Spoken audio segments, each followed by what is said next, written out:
విచారసాగరం ఆరంభించి అనుబంధ చతుష్టయం అనే 4 అంశాలు గురించిన ఒక సామాన్యమైన విశ్లేషణ. విషయం, ప్రయోజనం, సంబంధం, అధికారి అనే 4 అంశాలు తప్పనిసరిగా కావాలి. ఏ పుస్తకం చదువుకున్నా దాంట్లో చెప్పే విషయం ఏంటి, దానివల్ల కలిగే లాభం ఏంటి, అది ఎవరు దీన్ని చదవడానికి యోగ్యుడు, అధికారి, దానికి సంబంధం ఏమిటి అనే 4 అంశాల గురించి మాట్లాడుకున్నాం. దాంట్లో జీవ బ్రహ్మైక్యం ఈ శాస్త్రానికి విషయమని, పరమ ప్రయోజనమైనది మోక్షమని, అధికారి అయిన వాడు ఎలాంటి వాడు అని అంటే సాధన చతుష్టయ సంపన్నుడై అనేక రకాలైన కర్మలని ఆచరించి మనస్సును శుద్ధిపరుచుకున్నవాడు, ఉపాసన చేత ఏకాగ్రతను సంపాదించుకున్నవాడు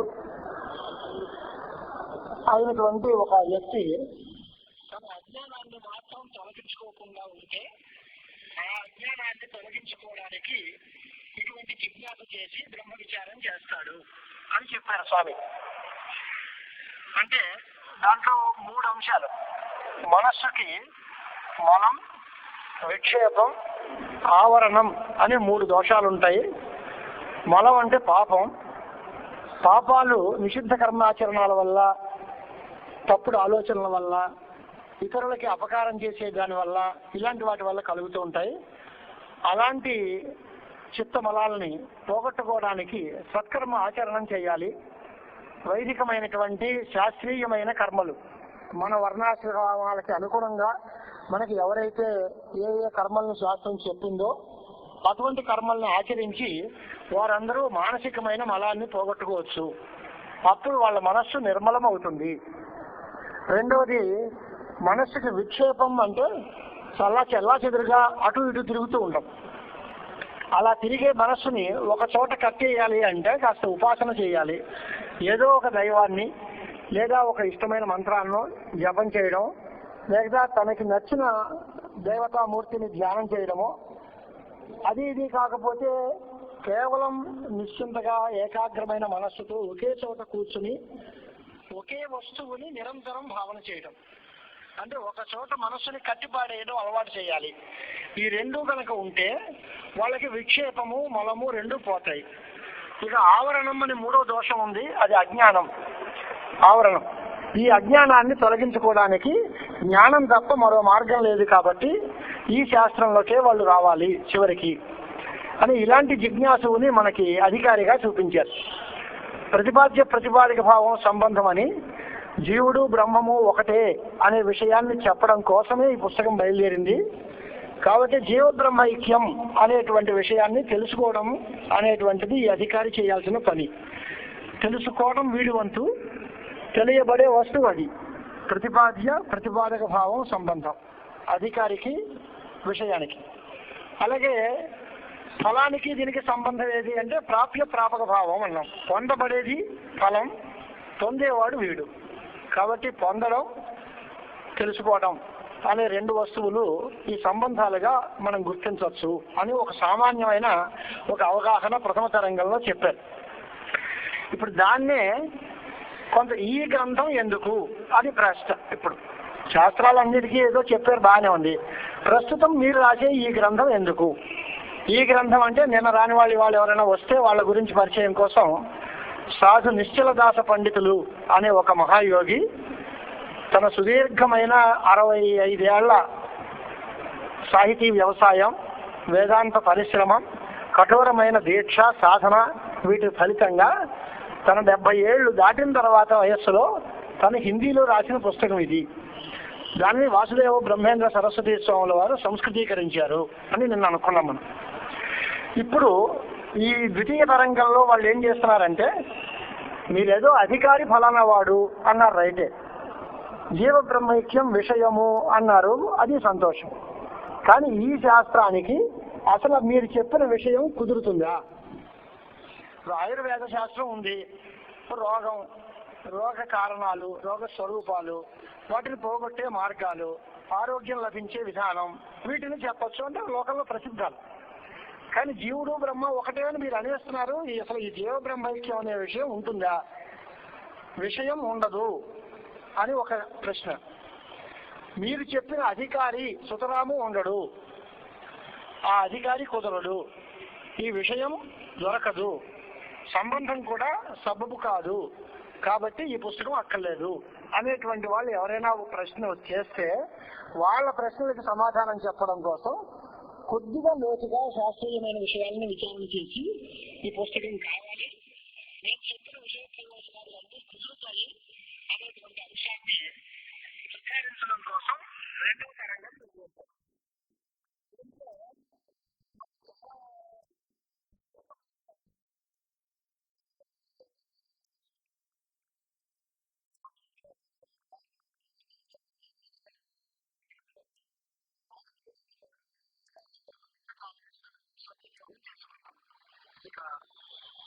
ఇప్పుడు మొట్టమొదటిగా ఎవరి కోసం ఈ పుస్తకం అన్నప్పుడు అధికారి చెప్తాం.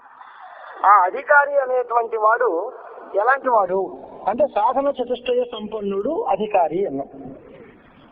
సాధన చతుష్టయ సంపన్నుడు అంటే నిన్న చెప్పుకున్నట్టుగా నిత్య అనిత్య వస్తు వివేకమని, ఐహికమైన ఆముష్మికమైన ఫలాలు నాకు అక్కర్లేదనే వైరాగ్యం, శమం దమం తితిక్ష సమాధి ఉపరతి మొదలైనటువంటి సమాధి షట్కం, ముముక్షత్వం అని 4. ఈ 4టికి సాధన చతుష్టయం అనే పేరు అని నిన్న అనుకున్నాము. దీంట్లో ఇప్పుడు ఈ ఆక్షేపం ఏంటంటే ముముక్షత్వం అనేటువంటిది ప్రధానం. శంకరాచార్యుల వారు చెప్పినట్టుగా మనుష్యత్వం, ముముక్షత్వం, మహాపురుష సంశ్రయ అనేటువంటి 3 విషయాలు చాలా దుర్లభమైనవి. ఇది దైవానుగ్రహం చేత మాత్రమే సిద్ధిస్తాయి. దుర్లభం త్రయమేవైక దైవానుగ్రహ హేతుకం మనుష్యత్వం, ముముక్షత్వం, మహాపురుష సంశ్రయ. మనిషిగా పుట్టడం, మానవ జన్మ రావడం, దాంట్లోనూ మోక్షం కావాలి అనుకోవడం, గొప్ప వాళ్లతో సమాగమం, ఇవి చాలా అరుదైన విషయాలు. భగవంతుని యొక్క అనుగ్రహం లేనిది దొరకవు అన్నారు.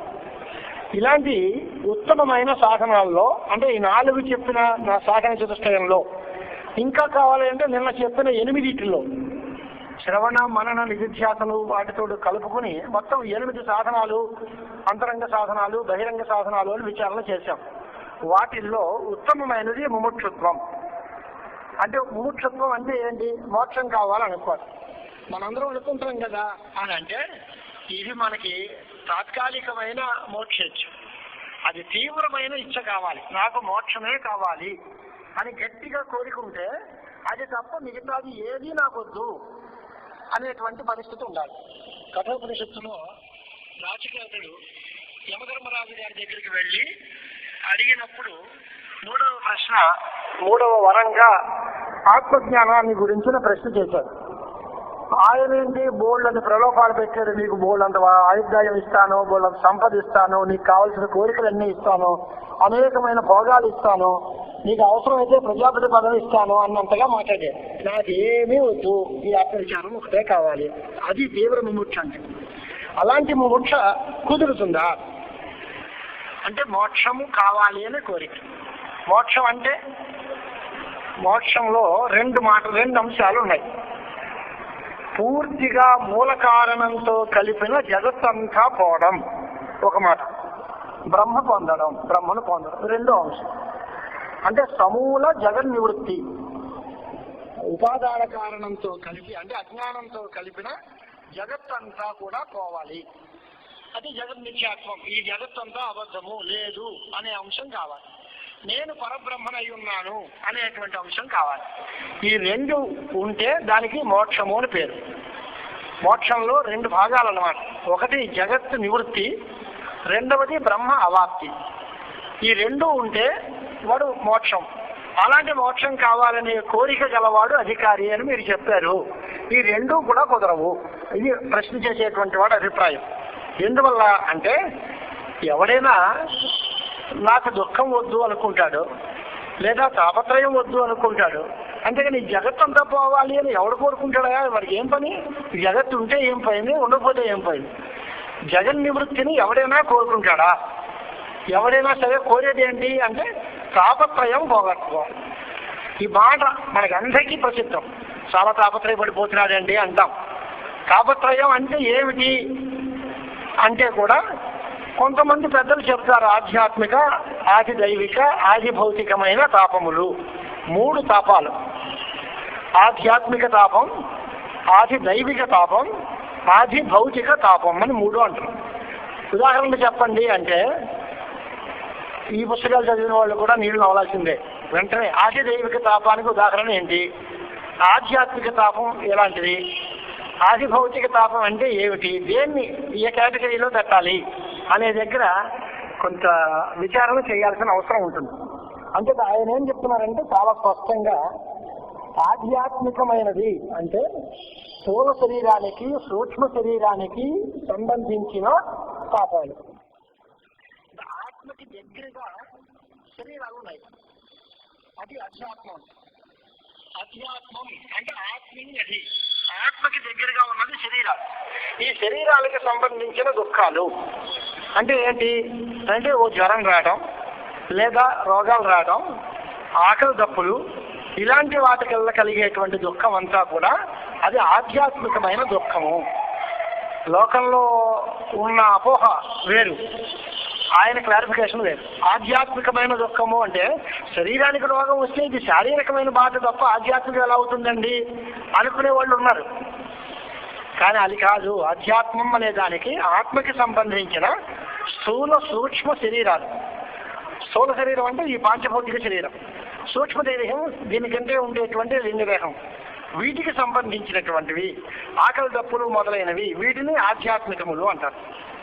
ఆది భౌతికం, ఆది దైవికం, ఈ రెండింటికి క్లారిఫికేషన్ ఏంటంటే మన శరీరానికి సంబంధించకుండా శరీరానికి బయట అంటే మన శరీరము మనము కాకుండా మనకంటే వేరేగా బయట కలిగే దుఃఖాలు, అది కూడా కంటికి కనపడేది అయినట్లయితే అది ఆది భౌతికం అవుతుంది. అవి కంటికి కనపడకుండా ఉండేవి అయితే ఆది దైవికం అవుతుంది. అది తేడా.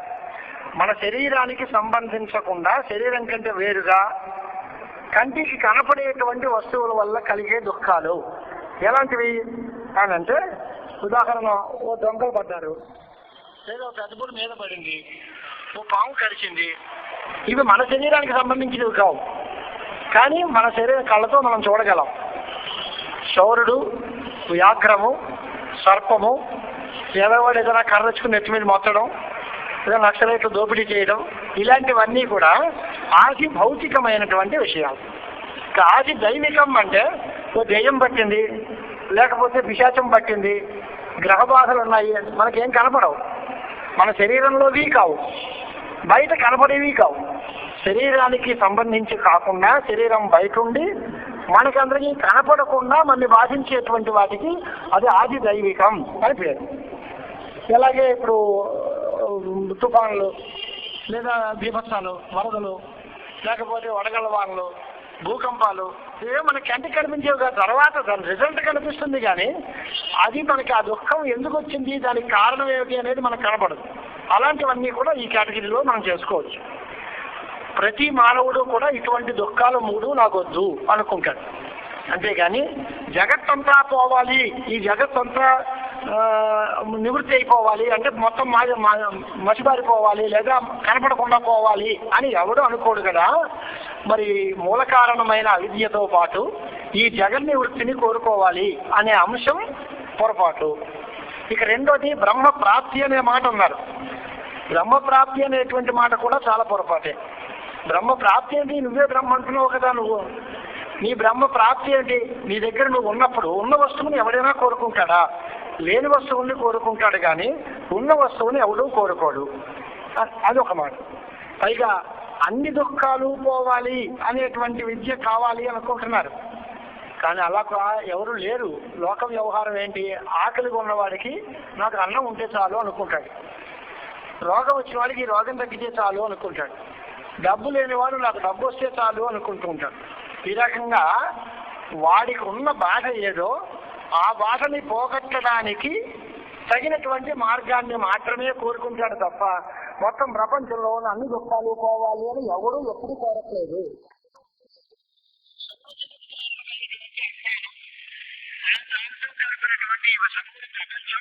ఇదంతా కావాలని ఎవరు కోరుకుంటారా? కాబట్టి జగన్ నివృత్తి అనే అంశము తప్పే. బ్రహ్మప్రాప్తి అనేటువంటి మాట కూడా ప్రాప్తి. కాబట్టి మోక్షము అని మీరు ఏదైతే అంటున్నారో దాంట్లో ఉంటే రెండు భాగాలు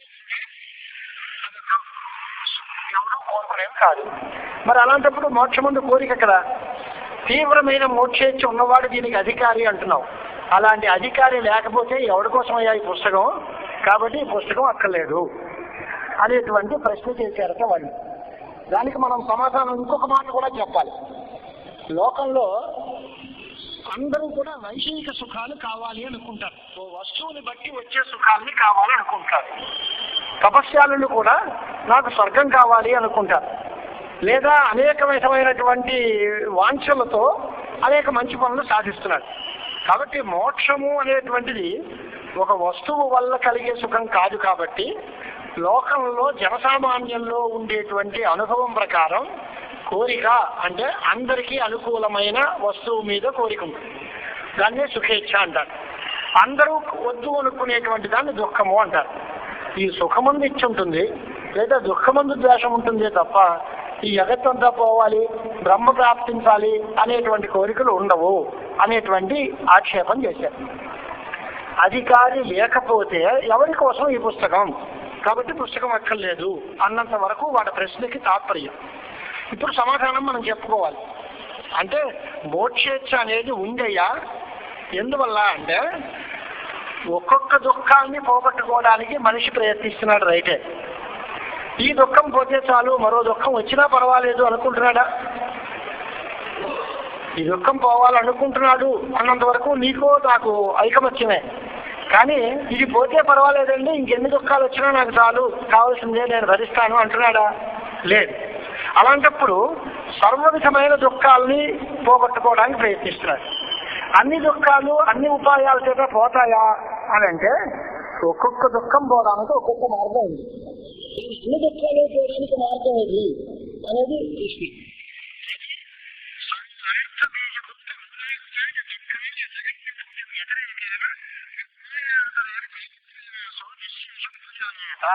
అది వారి సమాధానం.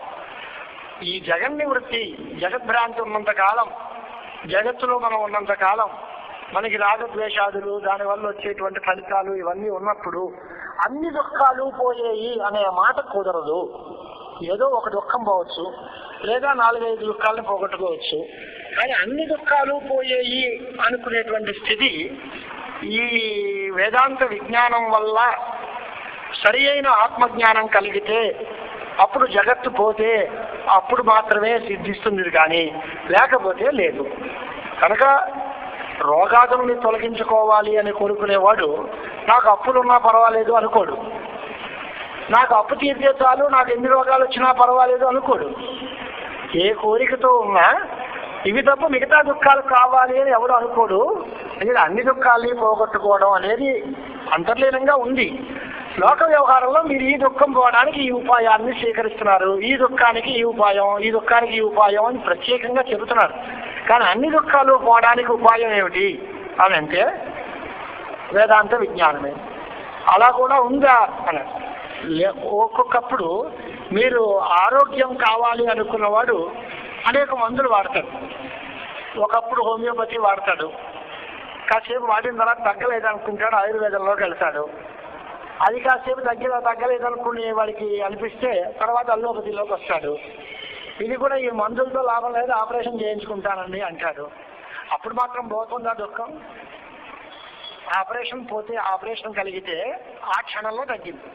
మళ్ళీ 6 నెలలు అయ్యేసరికి ఆటగానే చెప్తారు, మళ్ళీ మీరు 1 year అయిన తర్వాత చెకప్కి రండి, మళ్ళీ రావడానికి అవకాశం ఉంది, పోతుందని నమ్మకం లేదు, ఇప్పటికి శాంతించింది, తర్వాత మళ్ళీ వస్తుంది అని ఆయనే చెప్తున్నాడే.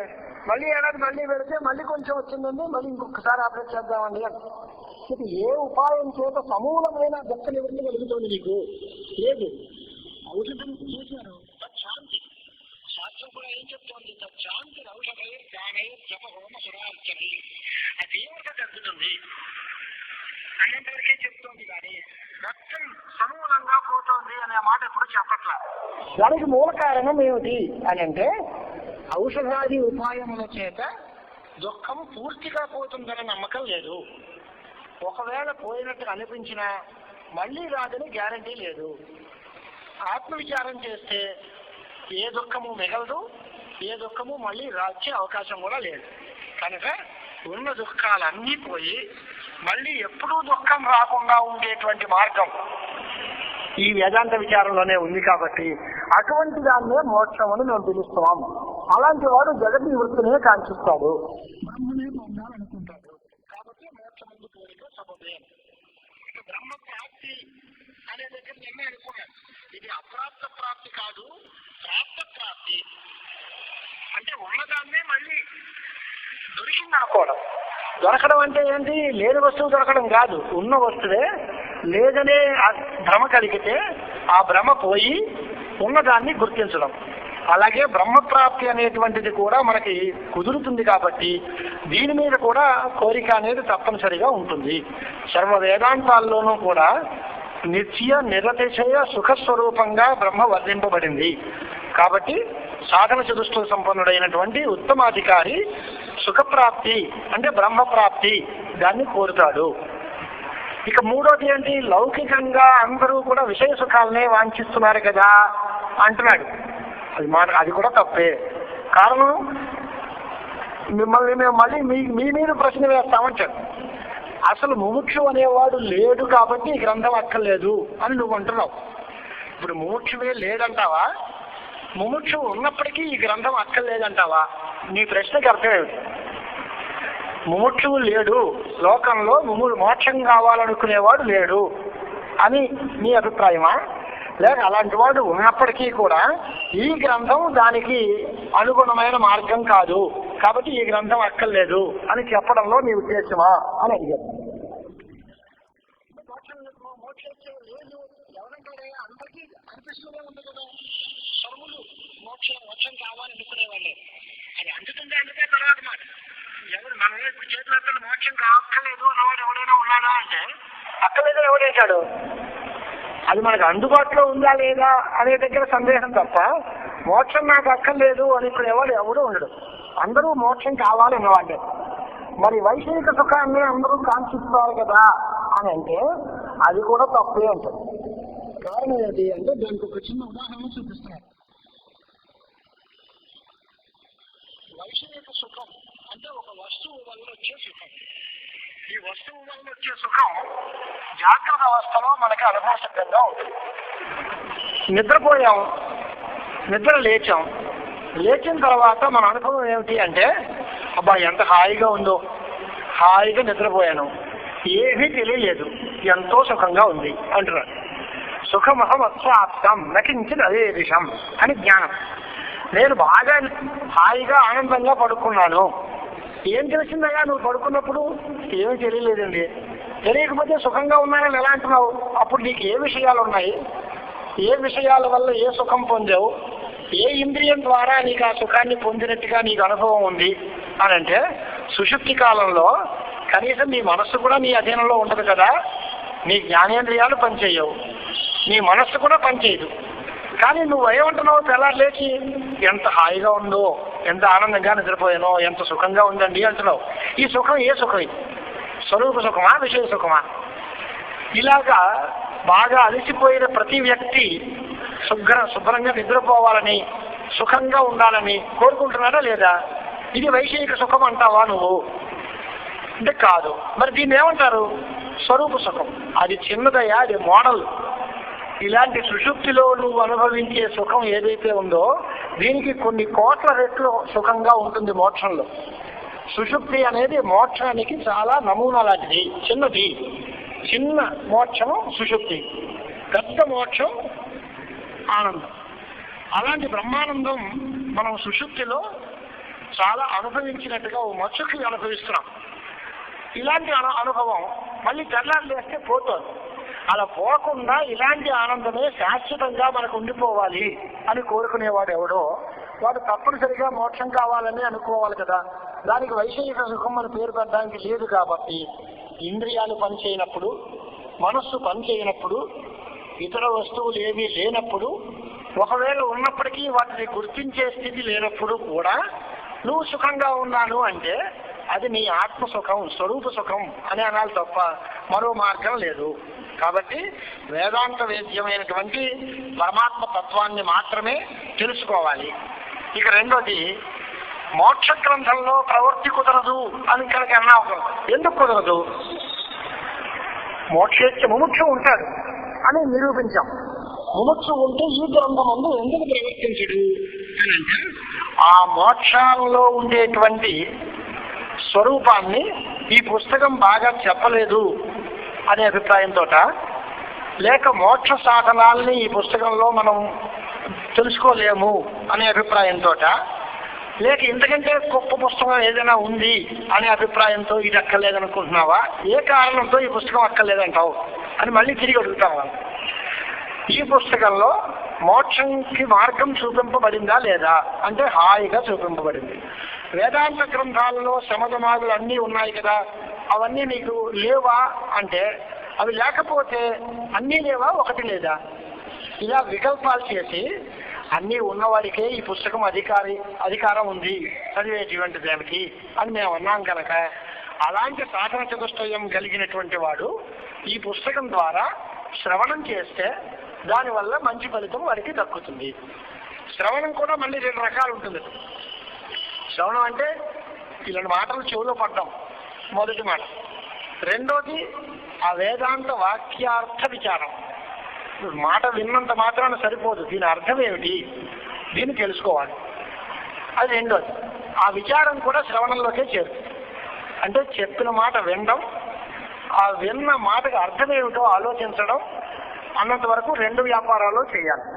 ఇప్పుడు ఈ 2 ముఖ్య సాధనలు ఏది అంటే, వేదాంత వాక్యాలు చెవులో హరిది పాపాలి, వింటే పాపాలు పోతాయి. ముందు విన్నాయి ఆ ఉపనిషత్తులు చెవులో పడాలి. పడితే పడగా దీని అర్థం ఏంటబ్బా ఎన్నిసార్లు చెబుతున్నారు ఈయన, అసలు దీని అర్థం ఏమిటి అనే ఆలోచన ఎప్పుడో ఒకప్పుడు మనసులో వస్తుంది. శ్రోత్రేంద్రియ సన్నికర్ష అంటారు దీన్ని. అంటే చెవికి ఆ శబ్దం సోకడం, దానివల్లే కొంత పుణ్యం వస్తుంది, కొంత పాపాలు నశిస్తాయి. మహావాక్య శ్రవణం అపరోక్ష జ్ఞానాన్ని కలగజేస్తుంది అనే మాట అర్థం తెలిసిన తర్వాత వచ్చేతాం. మూడు మొట్టమొదటి ప్రయోజనం ఏంటి అని అంటే పరోక్ష జ్ఞానం. దీంట్లో వేదాంత వాక్యాలు కూడా 2 రకాలు ఉంటాయి. అవాంతర వాక్యాలు, మహావాక్యాలు. ఏంటి అవాంతర వాక్యం అనాలి, ఏంటి మహావాక్యం అనాలి అంటే స్పష్టత ఏంటి అంటే, చాలా పెద్దగా ముఖ్యమైన కాంపౌండ్ సెంటెన్స్ ఉంటే అది మహావాక్యం, దానిలో చిన్న బ్రేక్ చేస్తే అది అవాంతర వాక్యం. ఇది కాదు. జీవుడి యొక్క స్వరూపం బ్రహ్మ యొక్క స్వరూపాన్ని విడివిడిగా చూపిస్తే దానికి అవాంతర వాక్యం అని పేరు. ఆ 2 ఒకటే ఐక్యాన్ని చెబితే అది మహావాక్యం అని పేరు. తత్పదార్థ శోధక వాక్యాలు అని ఉంటాయి. సత్యం, జ్ఞానం, అనంతం బ్రహ్మ. బ్రహ్మ ఇలాంటిది. సాక్షి చేత కేవలో నిర్గుణశ్చ ఏకో దేవ సర్వభూతేషు గూఢో సర్వవ్యాపి సర్వభూతాంతరాత్మ. ఇలాంటి మాటలన్నీ ఆత్మస్వరూపం చెబుతూ ఉంటాయి. చెప్పేటువంటి మాట జీవుడి యొక్క స్వరూప స్వభావాలు చెప్పే వాక్యాలు ఉంటాయి. ఇవి 2 అవాంతర వాక్యాలు అన్నారు. ఏకమేవాద్వితీయం బ్రహ్మ అది బ్రహ్మస్వరూపం చెప్పింది. అయమాత్మ బ్రహ్మ, అహం బ్రహ్మాస్మి. ఇలాంటి మాటలు ఏదైనా వస్తే అది నేను ఒకటే అని ఐక్యాన్ని చెబుతున్నాయే, ఇది మహావాక్యం అండి. మనకి పైన రాశారు 4 వేదాల్లోనూ 4 మహావాక్యాలని. మహావాక్య రత్నావళి అని ఒక పుస్తకం ఉంది, చాలా మంచి పుస్తకం. దాంట్లో ఈ వేదాంతం తాలూకు పరాకాష్ఠ వారి అందరినీ చూపించారు. అలాగే సందర్భం వచ్చింది కనుక ఇంకో మాట కూడా చెప్పాలి మీకు. అప్పయ్య దీక్షితుల వారు శాస్త్ర సిద్ధాంతలేశ సంగ్రహం అని, సిద్ధాంతలేశ సంగ్రహం అంటారు దాన్ని, వేదాంత ప్రకరణ గ్రంథం రాశారు.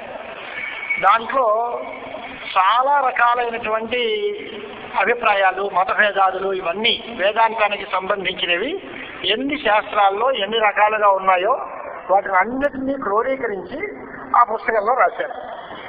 చాలా కష్టంగా ఉంటుంది, అన్ని రకాల మతభేదాలు చిలుగ్గా ఉంటుంది. ఈ గ్రంథకర్త శాస్త్ర సిద్ధాంత సార సంగ్రహం అనే పేరుతోటి ఆ సిద్ధాంత రేఖ సంగ్రహంలో ఉండేటువంటి జిస్టు అంతటినీ స్వీకరించి చాలా తేలిగ్గా ఆత్మకు సంబంధించినటువంటి అంశాలు ఎన్ని, దీంట్లో మతభేదాలు ఏంటి అనేది మనందరికీ తెలియడానికి సిద్ధాంత సార సంగ్రహం అనే పుస్తకం కూడా రాశారు. అది కూడా ప్రచారంలో ఉంది. వృత్తి ఆభరణం అనే పేరుతో ఇంకో పుస్తకం రాశారు. అది కూడా ప్రచారంలో ఉంది. కానీ మన దేశంలో ఇప్పుడంతా పఠన పాఠన సంప్రదాయాల్లో పోయాయి. అవి ఉత్తరాదిని వచ్చిన పుస్తకాలు కాబట్టి వాటిని చదివేవాడు తక్కువ. సోమశేఖర శాస్త్రి గారి పుస్తకం నాకు ఇచ్చారండి, ఆ సిద్ధాంత సార సంగ్రహం పుస్తకం ఆయన దగ్గర ఉండేది. ఆయన వారి తమ్ముడు వెంకటరమణ శాస్త్రి గారు వాళ్ళందరూ ఆ పుస్తకాన్ని బాగా పరిశ్రమ చేసి దాన్ని స్వాధీనం చేసుకున్న మనుషులు. ఆ సంప్రదాయం ప్రకారం ఆ పుస్తకం మళ్ళీగా నాకు చేరింది. సిద్ధాంత సార సంగ్రహంలో చాలా అద్భుతమైన సిద్ధాంతాలన్నీ చూపిస్తారు. సరే, అది వేరే విషయం అనుకోండి. ఇప్పుడు వేదాంత వాక్యాలు వినడం, వాటి యొక్క అర్థం తెలుసుకోవడం అనే రెండు అంశాలు ఉన్నాయి.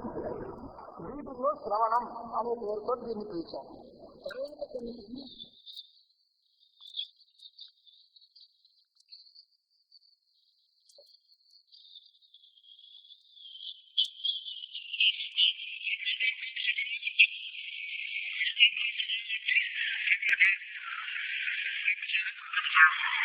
జీవుడు చాలా చిన్నవాడట, ఈ జీవుడు బ్రహ్మ ఒకటే అట అని అంతా అని పుస్తక జ్ఞానం. ఇది అనుభవంలోకి రాదు. అలాంటి విజ్ఞానాన్ని అవాంతర వాక్యాలన్నీ అందిస్తాయి. మహావాక్యము అపరోక్ష అనుభూతిని కల్పిస్తుంది. అది ప్రధానం. మహావాక్యముల వల్ల కలిగిన ఆత్మ సాక్షాత్కారము, నేనే బ్రహ్మమునై ఉన్నాను అనేటువంటిది అనుభవంలోకి రావాలి. అది తత్వవేత్త యొక్క అనుభవం. అలాంటి అనుభవం వస్తేనే వాడికి మోక్షం వచ్చినట్టు. పుస్తకాలు చదువుకుని వేదాంతం వచ్చేసింది అంటే ఇది వేదాంతం కాదు, దాని మోడల్. చిత్ర తురగ న్యాయం అని సాహిత్యం వాళ్ళు చెప్తూ ఉంటారు మనకి అలంకారికులు అందరూ. గోడ మీద ఒక గుర్రం బొమ్మ వేస్తే ఇది ఏమిటి అని అడిగామనుకోండి, గుర్రం అనే సమాధానం వస్తుంది. అయితే గుర్రంతో వెళ్ళి యుద్ధం చేయండి అంటే ఏముండదు. అక్కడ గోదావరి బొమ్మ వేసి దానిలో స్నానం చేయండి అన్నా అది ఏం లాభం లేదు. అది కార్యకారి కాదు. అది ఇలా ఉంటుంది అని మోడల్ చూపించడానికే ఉపయోగిస్తుంది తప్ప అది మనకి ఏమీ ఫలితాలను ఇవ్వదు. అలాగే గోడ మీద వేసిన బొమ్మలాగా పరోక్ష జ్ఞానం కూడా మనకి ఏమీ ఉపయోగించదు. అది మన ప్రత్యక్షం అవ్వాలి, మన అనుభవంలోకి రావాలి. అది మహావాక్యాల వల్ల మాత్రమే సాధ్యపడుతుంది. కాబట్టి వేదాంత వాక్యములలో కూడా తత్వమస్యాది మహావాక్యములని అనుభవంలోకి తెచ్చుకోవాలి. దానికి అనుభవంలోకి రావాలి అంటే మనకి బోళ్ళని నిఘంటువులు ఉన్నాయి, లేదా బోళ్ళని సాహిత్య గ్రంథాలు చదివాము, జ్ఞానం ఉంది, పాండిత్యం ఉంది అంటే ఇది సరిపోయేది కాదు. నాయమాత్మ ప్రవచనైన లక్ష్య నా మేఘయ నా బహునాశ్రితేన. ఎంత విన్నావు, ఎంత తెలివైన వాడివి, ఎన్ని పుస్తకాలు చూసావు, ఇవేవి ఎందుకు పనికిరావు. నీ మనస్సు నిర్మలమైతే నితాంత నిర్మలీకృత స్వాంత, పూర్వపుణ్యం చేత గురువు అనుగ్రహం చేత మన మనస్సు నిర్మలమైతే ఈ చదువు ఏమీ అక్కర్లేదు, వాడికి మోక్షం జరిగిపోవచ్చు. వాడి మనస్సు అంత నిర్మలం కావాలి, పరిశుద్ధమైన మనస్సు కావాలి. అలాంటి అనుగ్రహం గురు కటాక్షం వల్ల, పూర్వజన్మ పుణ్య పరిపాకం వల్ల కలగాలే తప్ప వేరే మార్గం లేదు. తర్వాత మననం ఏం చేస్తుంది అని అంటే, ఏదో చెప్పారండి బాగానే ఉంది, జీవ బ్రహ్మైక్యం అంటున్నారు, ఇంటికి జీవుడు బ్రహ్మ ఒకటంటావా రెండు వేరు అంటావా అనే సందేహం కలుగుతుంది. ఈ సందేహాలు పోవాలి. అలాగే ఈ దృశ్య ప్రపంచం, కనిపించే ప్రపంచం అంతా కూడా బ్రహ్మ కంటే వేరు. జీవుడు వేరు, బ్రహ్మ వేరు, ఈ ప్రపంచం వేరు. ఇవన్నీ నిజానికి వేరే వేరేగా ఉన్న మూడు వస్తువులు అనేటువంటి విపరీత భావన ఉంటుంది. ఈ విపరీత భావనని పోగొట్టాలి అంటే సందేహాన్ని, భ్రాంతుల్ని తొలగించాలి అని నేను అనుకున్నాం. మననం సందేహాలు తొలగిస్తుంది, జ్ఞానం భ్రాంతుల్ని తొలగిస్తుంది. ఇలాంటి ప్రాథమికమైన శ్రవణం మోక్షానికి కారణమవుతుంది. కాబట్టి మోక్షేచ్ఛే లేదు, ముముక్షువులే దొరకరు, ఈ పుస్తకం అక్కర్లేదు అనేటువంటి మాటలు వద్దు. కాబట్టి కావాలి. మరి ఈ పుస్తకం తాలూ గొప్పతనం ఏంటి? నిన్నే మనం అనుకున్నాం. విద్యారణ్య స్వాముల వారిని ఆదర్శంగా తీసుకుని లౌకికమైన దృష్టాంతాలతో శాస్త్రీయమైన విషయాల్ని మనకి చూపడం అనేది పుస్తకం తాలూకు ఒక అసాధారణమైన గుణం. రెండవది, భగవత్పాద శంకరాచార్యులు వారు చెప్పినట్టుగా చెప్పిన విషయానికి ప్రమాణంగా ఉపనిషద్ వాక్యాల్ని ఉదహరించడం, అది రెండవ అంశం. మూడవది సరళమైన తేలిక పదాలతో పరిష్కారబద్ధంగా మనల్ని బాధ పెట్టకుండా శాస్త్రవాసన ఏమీ లేకపోయినా విషయం తెలుసుకోవాలి అనే కోరుకున్న వారికి అందుబాటులో ఈ రచన సాగడం అనేది మూడో విషయం. కాబట్టి ఈ గ్రంథం తప్పనిసరిగా అందరూ కూడా ఆదరించాల్సిన పుస్తకం అన్నారు. అయితే గ్రంథం మోక్షహేతువా, జ్ఞానం మోక్షహేతువా? ఉపనిషత్ అనే మాటకు అర్థం ఏంటి? ఉపనిషత్తులు మోక్ష కారణములు అంటున్నాం. ఉపనిషత్తు అనే మాటకి బ్రహ్మ విద్య అని అర్థం. మరి కఠోపనిషత్తు, తైత్రీయోపనిషత్తు, బృహదారణ్యకోపనిషత్తు అని పేర్లతో పుస్తకాలు పిలుస్తున్నాం కదా. అంటే ఇదేంటి అంటే ఆ మోక్షహేతువైన బ్రహ్మజ్ఞానాన్ని అందించే పుస్తకానికి కూడా ఉపనిషత్తు అనే పేరు. సాగర్ధ్యాత్ పాశ్చర్యం అని వ్యవహారం దానికోసము, కాబట్టి ఆ పేరుతో పిలువబడుతోంది. ఉపనిషత్తు అనే మాటకు అర్థం నిజంగా బ్రహ్మ విద్య మాత్రమే, బ్రహ్మజ్ఞానమే. ఆ జ్ఞానమే మోక్ష సాధనం. మరి ఈ పుస్తకం ఆ జ్ఞానాన్ని కలగజేసేది కాబట్టి ఇది కూడా మోక్ష సాధనమైనది. ఆ గ్రంథాంతరాలు ఏమేమిటి అని అంటే ఓ జీవ బ్రహ్మైక్య బోధకమైనటువంటి సమస్త ఉపనిషత్తులు, ప్రస్థానత్రయాలు, సూత్రభాష్యం, గీతాభాష్యం, అలాగే భగవద్గీత మొదలైన గ్రంథాలు, దాని యొక్క వివరణలు, టీకలు అన్నీ కూడా వేదాంత గ్రంథాల్లాగే ఉంటాయి. మనకి అనేక సందేహాలు కలుగుతూ ఉంటాయి. ఆ సందేహాలు పోవడం ప్రధానంగా మనం చేసుకోవాల్సిన పని. ఆ సందేహాలు కూడా ఎలా ఉంటాయి అని అంటే ఆత్మ జడరూపమా, చేతనుడా, లేదా జడ ఉభయాత్మకమా అని మూడో వికల్పం. లేదా ఆత్మస్వరూపం అణుపరిమాణంగా ఉంటుందా, లేక మధ్యమ పరిమాణంగా ఉంటుందా, లేక పెద్దగా వ్యాపకంగా ఉంటుందా, ఆత్మకి కర్తృత్వం భోక్తృత్వం ఉంటాయా ఉన్నవా, లేదా కర్తృత్వం ఉండదు భోక్తృత్వం మాత్రమే ఉంటుందా, ఈ రెండూ ఉండవా, ఆత్మ అనే పేరుతో పిలువబడే జీవుడు చాలా మంది ఉంటారా, ఒకటే ఉంటాడా, ఈ జీవులు బ్రహ్మ ఒకటేనా కాదా, ఈ బ్రహ్మ ప్రపంచము ఒకటేనా కాదా, ఈశ్వరుడు అనేటువంటి మాట ఉన్నా కదా, అది ఈశ్వరుణ్ణి మనం ఎందుకు కల్పిస్తున్నాం? ఈ జీవ అదృష్ట విశేషం చేతనా, లేక ఆయన చేసే పనుల్ని బట్టా, ఇదంతా ఎలా ఉంటుంది? ఆ సచ్చిదానందాది ధర్మాలు బ్రహ్మస్వరూపం అవునా కాదా? ఇలాంటి బోల్డని సందేహాలు ఈ గ్రంథంలో ముందు ముందు మనం విచారణ చేస్తాం అంటారు. ఆయన మనుషుల్ని 4 విధాలుగా కేటగరైజ్ చేశారు. లోకంలో ఉండేటువంటి ప్రజలు, మనుషులందరూ 4 రకాలుగా ఉంటారు.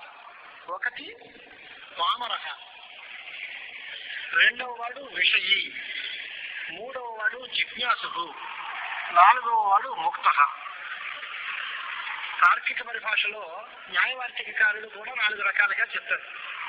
బాగా తెలిసిన వాళ్ళు, ఏమీ తెలియని వాళ్ళు, సంశయాలకు లోనైన వాళ్ళు, తెలియకపోయినా తెలిసినట్టుగా అభినయం చేసేవాళ్ళు, 4వ రకం వాడు. ఒకడు బాగా తెలిసిన వాట జ్ఞాని, పూర్తిగా అజ్ఞాని. ఈ ఇద్దరు మనకు తెలుసు లోకంలో. వాళ్ళిద్దరి విషయంలోనూ శాస్త్రాలకి ఏమీ అవసరం లేదు అన్నారు. ఏమీ తెలియని వాడికి చెప్పినా రాదు, వాళ్ళు అక్కడ పక్కన పెట్టేయండి. అన్నీ తెలిసిన వాడికి మనం చెప్పక్కర్లేదు, వాళ్ళ గురించి కూడా మనం పట్టించుకోక్కర్లేదు, వదిలేయండి. ఇంకేంటి? సంశయాలస్య సంశయం, భ్రాంతస్య భ్రాంత్యం యదస్యది. సంశయంగా ఉన్నటువంటి వాడికి అటు ఇటు వేలాడుతూ ఉంటే, కాదురా బాబు అది తప్పుదారి, ఇదే సరైన దారి అని చెప్పచ్చు. లేదా భ్రాంతి పొందితే ఆ భ్రాంతి తొలగించవచ్చు. కనుక సంశయాన్నో భ్రాంతినో తొలగించాలి. ఇది ప్రతి వాక్యానికి సర్వసాధారణమైన అంశం అండి. ప్రతి మాట నీ పేరేంటి అన్నా అనుకోవాలి. అదంటే నా పేరు ఏదో దేవదత్తుడు అంటే సందేహం ఏంటి?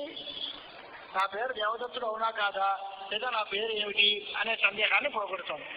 నా పేరు రాముడు కృష్ణుడు అనే భ్రాంతిని పోగొడతాం.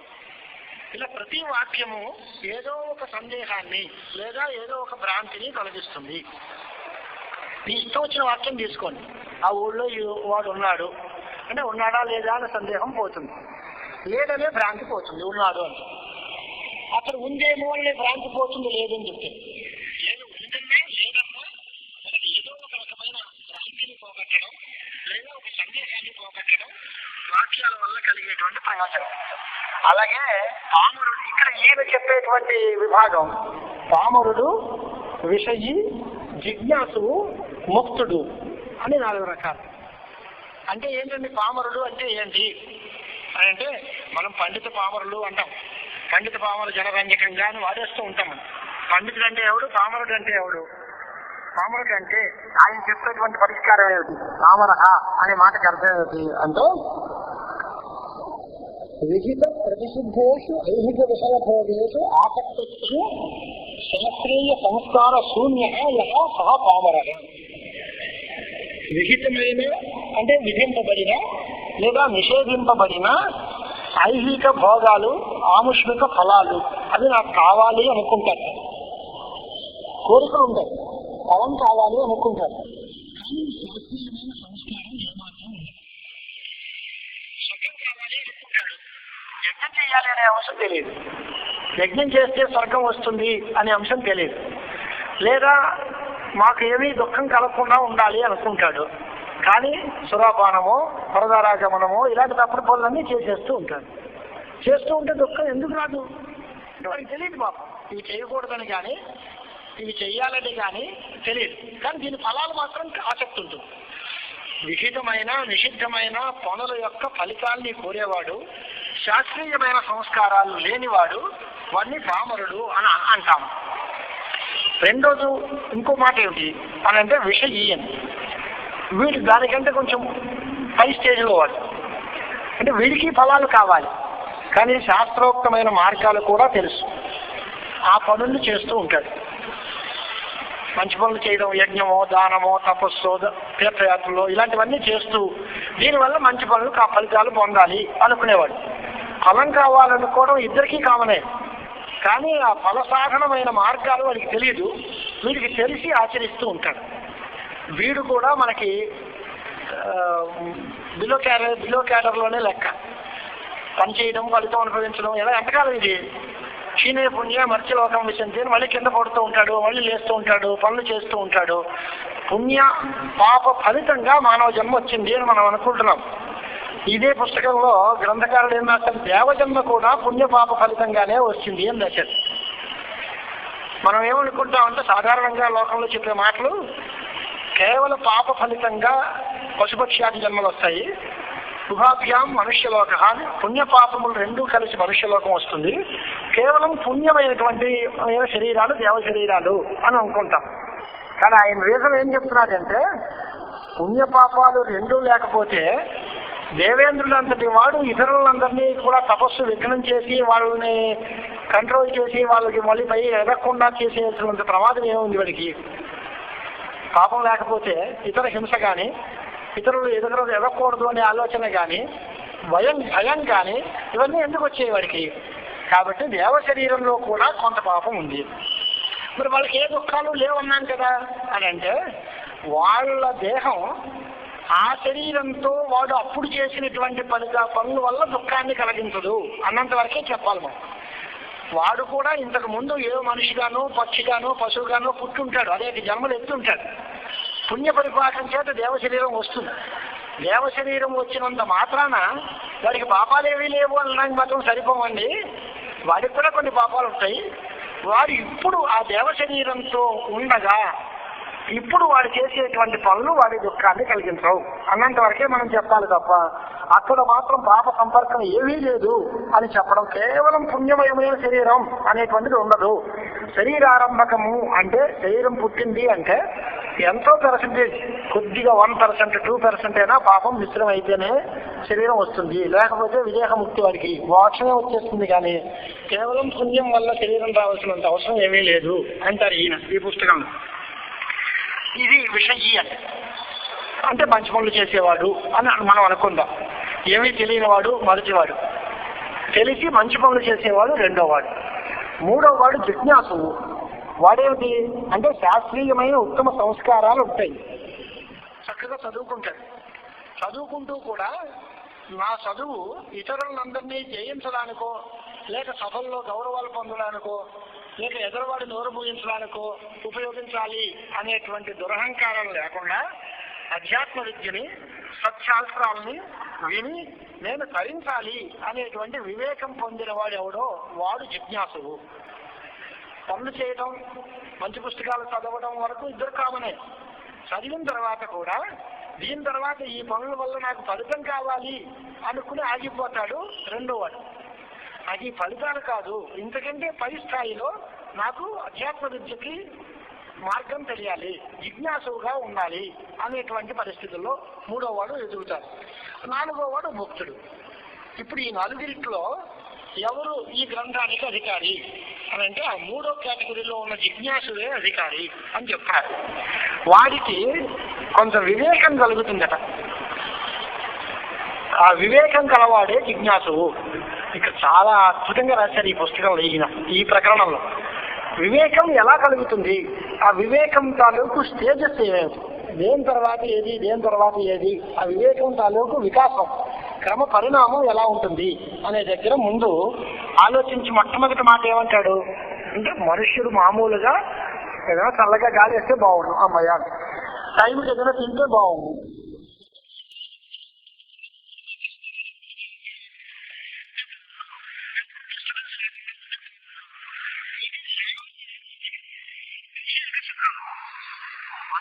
సుఖాలంటే అశాశ్వతములు అనేటువంటి భావం మొట్టమొదటిలో కలుగుతుంది. మరి వివేకంలో మొదలు పెట్టేది అంటే విషయాల వల్ల వచ్చే సుఖం శాశ్వతం కాదు, వైషయిక సుఖం అంతా అనిత్యము. ఎందువల్ల ఆ విషయం పోతే పోతుంది. సురచంద్ర వనిత ఆరామాదులు అని పిలుస్తారు అందరూ. ఏదో మెడలో దండ వేశారు, బాగుంది గౌరవం వచ్చింది అనుకుంటారు. ఆ దండల్లో పురుగులు ఉంటాయి, అది మెడవై కుడితే ఈ దండ ఎందుకని అవతల వారేస్తాం. అది సుఖమా దుఃఖమా అంటే కలిసే ఉంటుంది. కాసేపు యజమానులు వేశారనుకోండి, వేసి ఆనందిస్తాడా, మెడలాగేస్తుంది పట్టుకుంటారా బాబు అని పక్క వాళ్ళకి పురమాయిస్తాడా అంటే రెండు సమానమే. శాశ్వతమైన సుఖం కాదు. విషయాల వల్ల వచ్చిన సుఖాన్ని మనం పెద్ద కోరక్కర్లేదు, అది పోతే దుఃఖహేతు అవుతుంది. కాబట్టి వైషయిక సుఖాన్ని మనం కోరద్దు అనేటువంటి వివేకం మొదట్లో కలుగుతుంది. తర్వాత రెండో అంశం ఏమిటి అంటే, మనకి శరీరం ఉన్నంత కాలం, మనం బతుకున్నంత కాలం ఈ దుఃఖం మనకి తప్పదు అనేటువంటి వివేకం. ఎలా వచ్చింది వీడికి అని అంటే, ఈ మాట వీడికి అనుభవంలో తెలియదు. జీవితం అంతా పోయిన తర్వాత జీవించున్నత కాలం నేను దుఃఖాన్ని అనుభవించాను అనుకోడు. నవై సశరీరస్య తప ప్రియాప్రియో రవహతిరస్తి అశరీరం వావసంతం న ప్రియాప్రియే స్పృశత అని ఉపనిషద్ వాక్యాలు. శరీరం ఉన్నవాడికి ప్రియాప్రియ సంస్పర్శ అంటే ప్రియము, సుఖము, ఇష్టమో అనిష్టమో వీటితో సంబంధం పోదు. శరీరం లేకపోతే వాడికి ఇది ఇష్టము అది అనిష్టము అనేటువంటి విషయాలు ఉండవు అనేటువంటివి చాందోగ్యోపనిషత్ వాక్యాలు. కాబట్టి పుణ్యము పాపము వాటి యొక్క ఫలితమైన శరీరం కనుక ఈ శరీరం ఉండగా దాంట్లో ప్రియమో అప్రియమో ఏదో ఒకటి ఉంటుంది. శరీరం పోతే ప్రియాప్రియాలు పోతాయి. కాబట్టి బతుకున్నంతకాలం మనకి దుఃఖం తప్పదు అనేటువంటి వివేకం దీని తర్వాత మెట్టులో కలుగుతుంది. మనుష్య శరీరము చాలా మంచిదే, దేవ శరీరం కూడా మిశ్రమ కర్మ ఫలమే అని అనుకుంటున్నాం. అలాగే మనుష్య శరీరం కూడా శుభాశుభ పుణ్యపాప ఫలితాలు కలిసి కలియడం వల్ల మనుష్య దేహం వచ్చింది. అలాగే పశుపక్ష్యాది శరీరాలు అవి కూడా మిశ్రమలే, కానీ దాంట్లో పాపం పాలు ఎక్కువ, పుణ్యం పాలు తక్కువ. మనుష్య శరీరంలో రెండు ఇంచుమించులో సమపాలలో ఉంటాయి. దేవ శరీరంలో పుణ్యం పాలు అధికం, పాపం పాలు తక్కువ అని ఇలా తేడా చెప్పుకోవాల్సిందే. కాబట్టి మొత్తం శరీరము అంటే పుణ్యపాపాల కలయిక అనేటువంటిది ఎప్పుడైతే అంటున్నామో అప్పుడు మనం ఈ శరీరం పోగొట్టుకోవాలి అనేటువంటి ఆలోచన రెండో స్టేజ్లో వస్తుంది. ఆ తర్వాత మనకి సాంఖ్యకారికల్లో చెప్పిన ఉదాహరణ ప్రకారమే చెప్తారు. పోనీ ఇప్పుడు ఈ శరీరంతో అనుభవించే ఫలితాలు అశాశ్వతాలు పోదాం, వదిలేద్దాం. స్వర్గాదులు కావాలి, యజ్ఞం చేద్దాం. అక్షయోహవై చాతుర్మాస్యయాజన సుకృతం భవతి అని వాక్యం మీమాంసలో ఉంది. చాతుర్మాస్యములు అనే యాగం ఉందట. ఆ చాతుర్మాస్య యాగం చేస్తే అక్షయమైన ఫలితం ఉంటుంది. అపామ సోమం అమృత అభూమాన్, సోమం రాజాం, సోమరసపానం చేశాం, అమృతం అయ్యాం అనే వాక్యాలు కనిపిస్తాయి. అదిగో అమృతము, అక్షయ స్వర్గము ఇలాంటి ఫలితాలు ఉన్నాయి కదా, వాటిని కోరి ఆముష్మికమైన శ్రేయస్సు కోసం మంచి పనులు యజ్ఞాలు చేస్తాం, దానివల్ల శాశ్వత ఫలితాలు పొందొచ్చు కదా అని ఎవడైనా ప్రశ్నిస్తే దానికి సమాధానం దృష్టవద్ ఆనుశ్రవిక సహ్యవిసిద్ధి క్షయాతిశయుక్త అనే సాంఖ్య సిద్ధాంతంలో మనకి మొట్టమొదట్లోనే చెప్తారు. దృష్ట ప్రయోజనములు ఎలా క్షణికములు అశాశ్వతములు అవుతాయో, ఆనుశ్రవికములు అంటే విన్నవి, అంటే శృతి సిద్ధమైన ఫలాలు, వేదం చెప్పినటువంటి ఫలాలు కూడా అవిశుద్ధి క్షయ అతిశయ యుక్తములు, వాటికి హెచ్చుతగ్గులు నాశము అవన్నీ ఉంటూనే ఉంటాయి. ఏ ఫలితమైనా ఒక పని చేసి సాధిస్తే అది కొంతకాలమే ఉంటుంది, కానీ నిలకడగా నిలవదు, పోతుంది. కృతకం తదని చమన వ్యాప్తి. ఏది తయారు చేశామో, ఏది ప్రయత్నంతో సంపాదించామో అదంతా కూడా పోయే తీరుతుంది. డబ్బు సంపాదించామో ఎంతకాలం ఉంటుంది? మన తరంలో మనకు బాధ లేదు, మా మనవల వరకు బాధ లేదు. ఆ ముందు మనవలు ఎవడో వెచ్చపెట్టేవాడు వస్తాడు, మొత్తం వెచ్చపెట్టేస్తాడు. అది ఇప్పటికిప్పుడే ప్లేట్ తల కింద అయిపోయే పరిస్థితి కనిపిస్తుంది. లేదా ఇవాళ కాకపోతే రేపు, రేపు కాకపోతే ఎల్లుండి.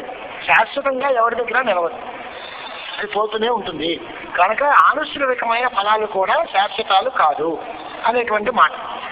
ఇక పోనీ ప్రారంభాధీనమైనటువంటి శరీరం ఉంది. ప్రారంధం భోగతో నశ్యేత్ అనే మాట మనకి తెలుసు. ప్రారంధం ఈ అనుభవించేసాం. ఈ శరీరం పోతే మనకి ఇంకా హాయిగా తీరిపోయినట్టేనా? ఇప్పుడు అనుభవించేద్దాం, ఏదో బాగా రోగమో ఏదో.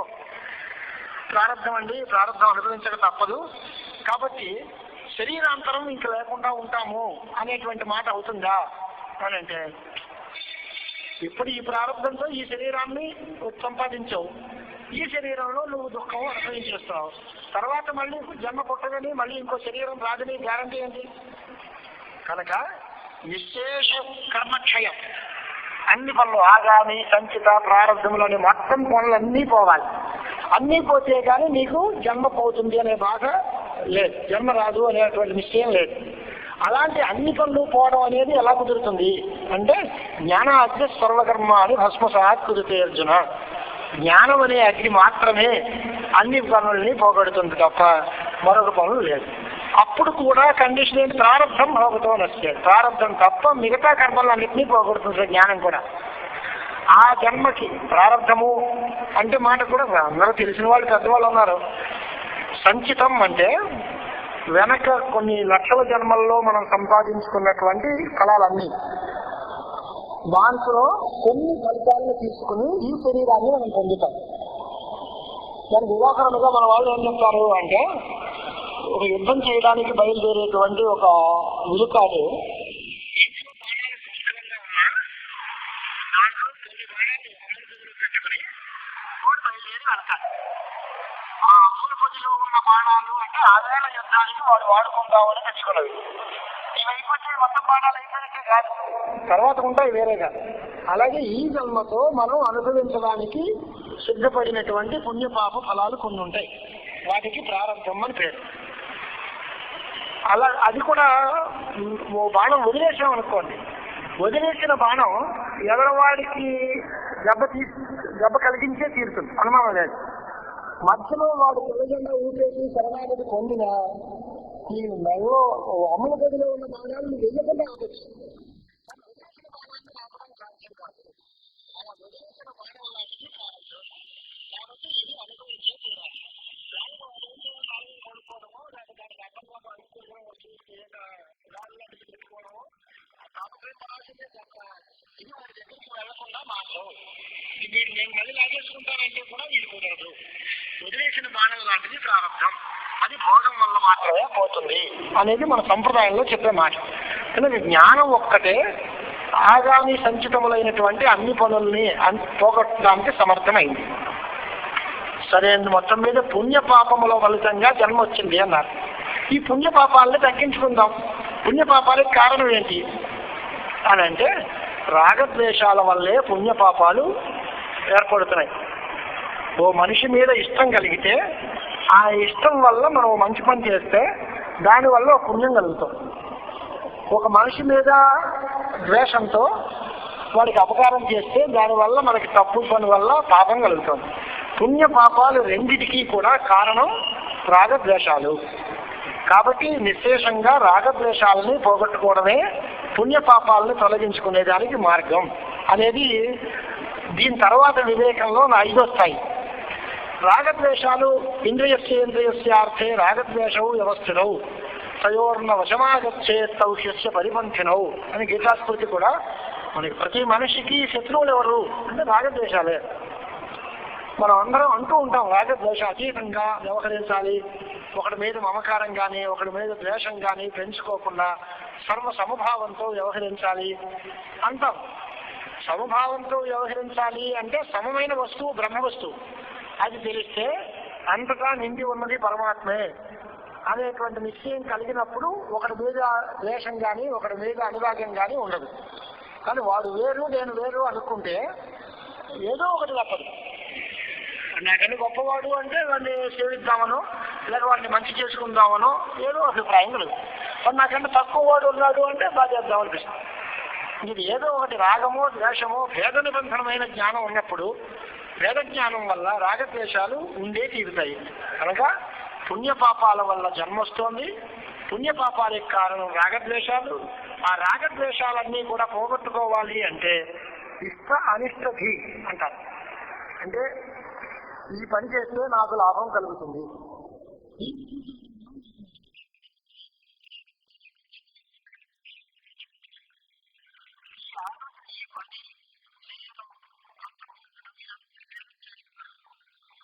అది చేసేవాడు వేరు, చేయబడే పని వేరు, ఫలితం వేరు. ఈ ఫలితం వల్ల వాటిని నేను సంతోష పెట్టాలను లేక వాటిని బాధ పెట్టాలను ఇదంతా కూడా ఈ తేడాతో వ్యవహారం భేదంతో వచ్చిన పనే. కాబట్టి భేద బుద్ధి అనేటువంటిది ఇన్నిటికీ కారణం. కాబట్టి భేద బుద్ధిని తొలగించుకోవాలి. ద్వైత విజ్ఞానం పనికిరాదు. ఉదరవంతరం కురితే అతస్య భయం భవతి అని ఉపనిషత్తు కూడా చిన్న తేడా గుర్తించినా వాడికి భయం తప్పదు. అథైతస్పన్ అనిరుక్తే అనిలయనే అన్నది అనాత్మ వస్తుని మొత్తం మీద అన్ని రకాల విశేషణాలతోటి చూపించి ఆత్మ వస్తువు ఒక్కటే ఉంది అనే నిర్ణయం ఎవరికైతే కలిగిందో సో అభయంగతో భవతి, వాడు అభయం ప్రతిష్టానం విందతే, వాడు భయం పొందడు, వాడికి అభయం కలుగుతుంది, శోకం పోతుంది, దుఃఖం కలగదు అనేటువంటి పరిస్థితి చెబుతున్నాడు. అంచేత భేద బుద్ధి అనేది తొలగాలి. ఇది అనుకూలం ఇది ప్రతికూలం అనేటువంటి మాట పోవాలి. ఈ భేద బుద్ధి ఎలా పోతుంది అనేది తర్వాత వివేకంగా ఆలోచిస్తే ఎత్ర హి ద్వైతమివ భవతి తద్ ఇతరం పశ్యతి, ఎత్ర సర్వం ఆత్మైవాభూత్ తత్ కేరకం పశ్యే అని ఉపనిషత్ వాక్యాలని బాగా చదువుకుంటే రెండు అనే అభిప్రాయం ఉంటే భేద బుద్ధి ఉంటే అప్పుడంతా కూడా ద్వైత విజ్ఞానం ఉన్నది. ద్వైతం కలిగితే భేద బుద్ధి కలుగుతుంది. భేదాన్ని దృష్టిలో పెట్టుకునే ఈ సకల ద్వైత ప్రపంచం కనిపిస్తుంది. కాబట్టి అశేష ఈ దుఃఖాలకి కారణమైనటువంటి మొట్టమొదటి నుంచి మనం వెనకాల వెళితే శరీరానికి కారణమైనది పుణ్యపాపాలు, వాటికి కారణమైన రాగద్వేషాలు, వాటికి కారణమైనటువంటి ఇష్టము అనిష్టము అనే ఆలోచన, వాటికి కారణమైన భేద జ్ఞానం, ఇవన్నీ కూడా అనాది మూల అజ్ఞానం వల్ల కలుగుతున్నాయి, అవిద్య వల్ల కలుగుతున్నాయి. అవిద్య, అస్మిత, రాగ, ద్వేష, అధినివేశ, పంచదయ క్లేశ అని 5 రకాల క్లేశాలు యోగ దర్శనంలో చూపించారు. ఈ అవిద్య అనేది మూల కారణం. కాబట్టి స్వస్వరూప జ్ఞానం లేకపోవడం వల్ల, నేనంటే ఏమిటో తెలియకపోవడం వల్ల ఇలాంటి అనర్థ పరంపరంతా కొనసాగుతోంది. కనుక స్వస్వరూప అజ్ఞానం వల్ల కలిగినవి ఇవన్నీ. ఈ అజ్ఞానాన్ని తొలగించడానికి జ్ఞానం తప్ప మరో మార్గం లేదు. కాబట్టి మీరందరూ కూడా జ్ఞానాన్ని పొంది మన అజ్ఞానాన్ని తొలగించుకుని తాపత్రయాన్ని పోగొట్టుకుని సమూల సంసార నివృత్తిని కాంక్షించి మోక్షాన్ని పొందాలి అని వెనక నుంచి మీదకి వెళ్ళిపోవాలి. అలా వెళ్ళిపోతే మొత్తం మీద ఏం చేయాలి? అలాంటి జిజ్ఞాసులే ఈ స్వస్వరూప విచారం చేస్తాడు. వాడి కోసం ఈ పుస్తకం అవసరం. కాబట్టి ఈ గ్రంథానికి ఈ శాస్త్రానికి అధికారి ఎవరు అంటే అలాంటి జిజ్ఞాసు. ఆ జిజ్ఞాసు కూడా ఇటువంటి వివేకం కలిగిన వాడు. వివేకము, వైరాగ్యము ఈ రెండు చాలా ప్రధానమైన అధికారాలు. ఈ రెండు ఉన్నటువంటి వాడు వీరికి అధికారి. ఇలాంటి అజ్ఞాన దశలో వాడు ఉన్నవాడు క్రమంగా ఈ అధికారాన్ని పుంజుకోవాలి. వాడు దానికోసం ఏం చెయ్యాలి అనే దానికి కూడా కొన్ని మార్గాలు చూపించారు ఆయన. అంటే సాధన మార్గాలు చెప్పాలిగా, ఊరికే ఫలితం ఒకటి చెప్పి ఊరుకుని అది చాలా గొప్పది మోక్షం మోక్షం అంటే అది ఎలా వస్తుందో తెలియకపోతే మనకేం చెప్పినట్టు మోచేతికి తేను నాకించేసి రాసుకోవాలంటే అది అందదు, అది ఎలా వస్తుందో తెలియదు. అలా కాకుండా మార్గం కూడా చూపిస్తున్నారు ఆయన. ముందు అజ్ఞానంలో ఉన్న మళ్ళాంటి వాళ్ళం అందరం ఏం చెయ్యాలి అని అంటే శుభ్రంగా 4 వేళ్ళు నోట్లో వెళ్ళడానికి ఐహిక భోగాల కోసం ఏదో వ్యాపారమో వ్యవసాయమో కృషి వాణిజ్యాదుల్ని చేసుకోవాలి. దానివల్ల పంట పండించుకొని శుభ్రంగా ఇంట్లో బియ్యం పెట్టుకొని హాయిగా కడుపు నిండా వండుకు తినేటువంటి పరిస్థితి మొదటి స్టేజ్. ఎంత అడుగు మెట్టిలోంచి మాట్లాడుతున్నాడో చూడండి. ఊరికే పెద్ద వేదాంతం డబ్బులు చెప్పి లోకాన్ని మాయ చేయడం కాదు. ఐహిక భోగాలు కావాలి అనుకున్నవాడు కష్టపడి పనిచేయాలి. ఆముష్మిక భోగాలు కావాలి అనుకున్నవాడు శాస్త్రం చెప్పిన కామ్య కర్మలు ఉన్నాయి, ఉపాసనలు ఉన్నాయి. ఆ కర్మల్ని ఉపాసనల్ని ఆశ్రయించాలి. ఆ తర్వాత చిత్తం ఏకాగ్రం కావాలి అనుకోవాలి. ఆ ఏకాగ్రత కోసం నిష్కామ కర్మానుష్ఠానం చేయాలి లేదా ఉపాసన చేయాలి. తర్వాత మెల్లిమెల్లిగా వేదాంతాలు వింటూ వివేకం వైరాగ్యం పెంచుకుని సాధన చతుష్టయాన్ని అలవాటు చేసుకోవాలి. ఆ తర్వాత సాధన చతుష్టయం వచ్చింది అనిపించే స్థితి వస్తూ ఉన్నప్పుడు వాడు ఒక సద్గురువుని సేవించుకోవాలి. సంశయ నివృత్తి కోసం శ్రవణం మననం నిధిధ్యాసనం మొదలైన వాటిన్నిటినీ కూడా అనుసంధానం చేసుకుంటూ ఉండాలి. ఆ తర్వాత మోక్షం కోసం దృఢతరమైనటువంటి అద్వితీయమైన పరబ్రహ్మయందే మనస్సును ఏకాగ్రంగా అట్టేపెట్టి నిరంతర ధ్యానం చేస్తూ ఉండాలి. వాడినే కృతకృత్యుడు లేదా కృతార్థుడు అని మనం పిలుస్తాం. అలాంటి వాడు ముక్తుడవుతాడు అనేటువంటి పరిస్థితి చూపించాం. అంటే మనుషుల్ని 4 రకాలుగా చూపించి పామరిహ, విషయీ, జిజ్ఞాసు, ముక్త. ఈ 4 జిజ్ఞాసువైన వాడు ఈ శాస్త్రానికి అధికారి. వాడు ఈ క్రమంగా చెప్పినటువంటి మార్గాలన్నిటినీ అనుసరిస్తే వాడు ముక్తుడవుతాడు. ఇది అధికారి గురించినటువంటి ఇన్ఫర్మేషన్. సరే, మీరు జీవ బ్రహ్మైక్యం విషయం అంటున్నారు కదా శాస్త్రానికి, అసలు ఆ విషయం పొసుగుతుందా? జీవుడు అంటే కొద్దిగా తెలిసిన చైతన్యం, కించిజ్ఞత్వ విశిష్ట చైతన్యం అంటే కొద్ది పరిజ్ఞానం గలవాడు. ఈశ్వరుడు అన్నీ తెలిసినవాడు. ఈ రెండు ఒకటే అంటున్నావు, ఎలా అవుతుందండి? రూపాయి నోటు 1000 రూపాయల నోటు ఒకటైపోతుందా? ఎలా అయిపోతుంది? దీని పరిధి ఇది, దాని పరిధి అది. అది ఇది ఒకటని ఎలా అంటారయ్యా మీరు? అసలు జీవుడు బ్రహ్మ ఒకటని ఎలా అంటారు? జీవ బ్రహ్మైక్యం సాధ్యమేనా? అసలు అనడానికి వీలు పడుతుందా అని అడిగారు. జీవ బ్రహ్మణోర ఐక్యం విషయం అంటున్నావు, అది ఏం కుదరదు. కారణం ఏమిటి అంటే అవిద్య, అస్మిత, రాగద్వేష, అసనివేశాదులు అనేటువంటి 5 క్లేశాలతో కూడినవాడు జీవుడు. క్లేశ కర్మ విపాక ఆశయే అపరామృష్ట పురుష విశేష ఈశ్వర. క్లేశములు, కర్మములు, కర్మ విపాకము ఇవేమీ లేనివాడు ఈశ్వరుడు. అంత తేడా చూపిస్తుంది. ఈ రెండు ఒకటే అంటున్నాను. ఎలా కుదురుతుంది? పైగా మనకి అనుభవ సిద్ధంగా జీవులందరూ ఒకలా లేరు. జీవుల్లోనే పరస్పర భేదం ఉంది, ప్రత్యక్షంగా అనుభవ సిద్ధంగా ఉంది. ఇంత జీవులలోనే ఇంత తేడా మనకు కనిపిస్తూ ఉంటే ఈ జీవులంతా ఒకటి అని చెప్పడమే సాధ్యం కాని పరిస్థితుల్లో ఈ జీవుడు బ్రహ్మ కలిసి ఒకటి, ఈ రెండు ఒకటి అని చెప్తున్నారు మీరు. ఇది ఎలా కుదురుతుంది అనేటువంటిది ఆక్షేపం. పైగా మనకి అవయవాలు ఉన్నాయి. బ్రహ్మ నిరవయవం, నిష్కలం, శాంతం అంటున్నాం. సచ్చిదానందాదులు అసాధారణ ధర్మాలు బ్రహ్మకి, అవయవాలు కావు. మనకి బోల్డని అవయవాలు ఉన్నాయి, ఇంద్రియాలు ఉన్నాయి, ఇవన్నీ ఉన్నాయి. కాబట్టి భేదత్రయం అంటే సజాతీయ, విజాతీయ, స్వగత భేదాలు లేని పరమాత్మ, అన్ని భేదాలు కలిగిన మనము ఒకటి ఎలా అయిపోతాం? పూర్తి విరుద్ధ స్వభావాలు కలిగి ఉన్నాయి. ఆచార్య స్వామి వారి భాష్యంలో విష్ణురస్మత్ప్రత్యయ గోచరయో విషయ విషయినో తమ ప్రకాశవత్ విరుద్ధ స్వభావయో అని ప్రారంభిస్తారు గ్రంథాన్ని. చీకటి వెలుగు ఉన్నంత వైజాత్యం ఉన్నాయా వీళ్ళకి వాళ్ళకేనో? ఆత్మ అనాత్మ. నువ్వు అంటే యుష్మత్ శబ్దంతో వాడుతున్నావు, నేను అంటే అస్మత్ శబ్దంతో వాడుతున్నావు. నేను నువ్వు మన ఇద్దరికి ఉన్నంత వైరుధ్యం ఎలాంటిది, చీకటికి వెలుగుకి ఉన్నంత తేడా ఉంది. కనుక దీనికి ఐక్యం ఎలా చెప్తున్నారు మీరు, ఇది ఎలా కుదురుతుంది అని అడుగుతారు. ఆక్షేపాలు ఏమేమిటి అని అంటే, మనకు కనిపించే అన్ని శరీరాల్లోనూ ఆత్మ ఒకటే అని నువ్వు రుజువు చేయి, అప్పుడు జీవుడు పరమాత్మ ఒకటే అని నేను అంటా. సాధ్యపడుతుందా? శివులోనూ దోమలోనూ ఉండే ఆత్మ, మనిషిలో ఉండే ఆత్మ ఒకటేనా? అలా లేదు కదా. ఆత్మ నానాత్మ ఒప్పుకుంటున్నారు కదా ద్వైతులు. ఆత్మ వేరు, వాడు వేరు, నేను వేరు. ఎవరో మన్నారు, ఏమండి మీ శిష్యుడా అండి అని అడిగారు. అదే కాదండి నా శిష్యుడే అంటే అంత ధర అహం దెబ్బతినేస్తున్నారు అన్నమాట. ఎవరో అంటే నష్టమేంటి కాదు, వాడి దగ్గర చదువుకోలేదు, నా దగ్గరే చదువుకున్నాడు. ఇక్కడికి నాకే దక్కాలి తప్ప పక్క వాడికి దక్కకూడదు. వాడు వేరు, నేను వేరు అని తేడా. వాడు పక్క వాడిని చూపిస్తే ఏమండి ఆయన మీరు సమానంగా ఆయన ఎక్కడండి మనం ఎక్కడ, ఆయన మామూలు కాలక్షేపం. మనం అంతా చాలా హైగ్రేడ్.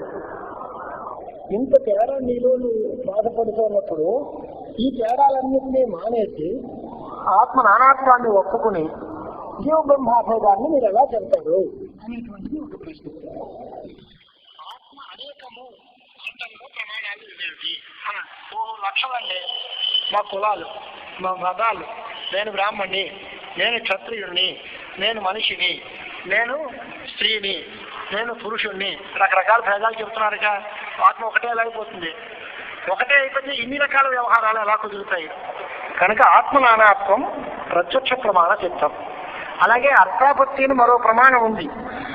అర్థాపత్తి అంటే మనకు తెలుగులో చెప్పే మాట ఏంటి అంటే, దేవదత్తుడు అనేవాడు ఒకడు ఉన్నట్ట, వాడు పగలగాలి భోజనం చేయట, చాలా బలంగా 125 కేజీలు బరువు ఉన్నట్ట. అంటే ఈ 2 పూట్ల కలిపి రాత్రి తినేస్తున్నాడు అనే విషయం చెప్పక్కర్లేదు కదా. దేవదత్త రాత్రి భోజనమా దివా అభుంజారక్తేసి పోయినట్టు అది కుదరకపోతే అది రాత్రి కూడా వాడు తిని మానేస్తే బలంగా ఉండడం ఎలా కుదురుతుంది? కాబట్టి బలంగా ఉండడం కుదరకపోతుంది కాబట్టి రాత్రి భోజనం ఉంది అని ఊహించడం, దీనికి అర్థాపత్తి అని ప్రమాణం. ఇలా కాకపోతే అది కుదరదు. అలాగే ఆత్మ నానా వస్తువు కాకపోతే నువ్వు, నేను, వాడు ఇలాంటి వ్యవహారాలన్నీ ఎలా కుదురుతాయ్యా? అందరినీ ఒకటే అనాలి, నేను అని అందరినీ పిలవాలి, లేదా అందరినీ నువ్వునే పిలవాలి, లేదా అందరినీ వాడనే పిలవాలి.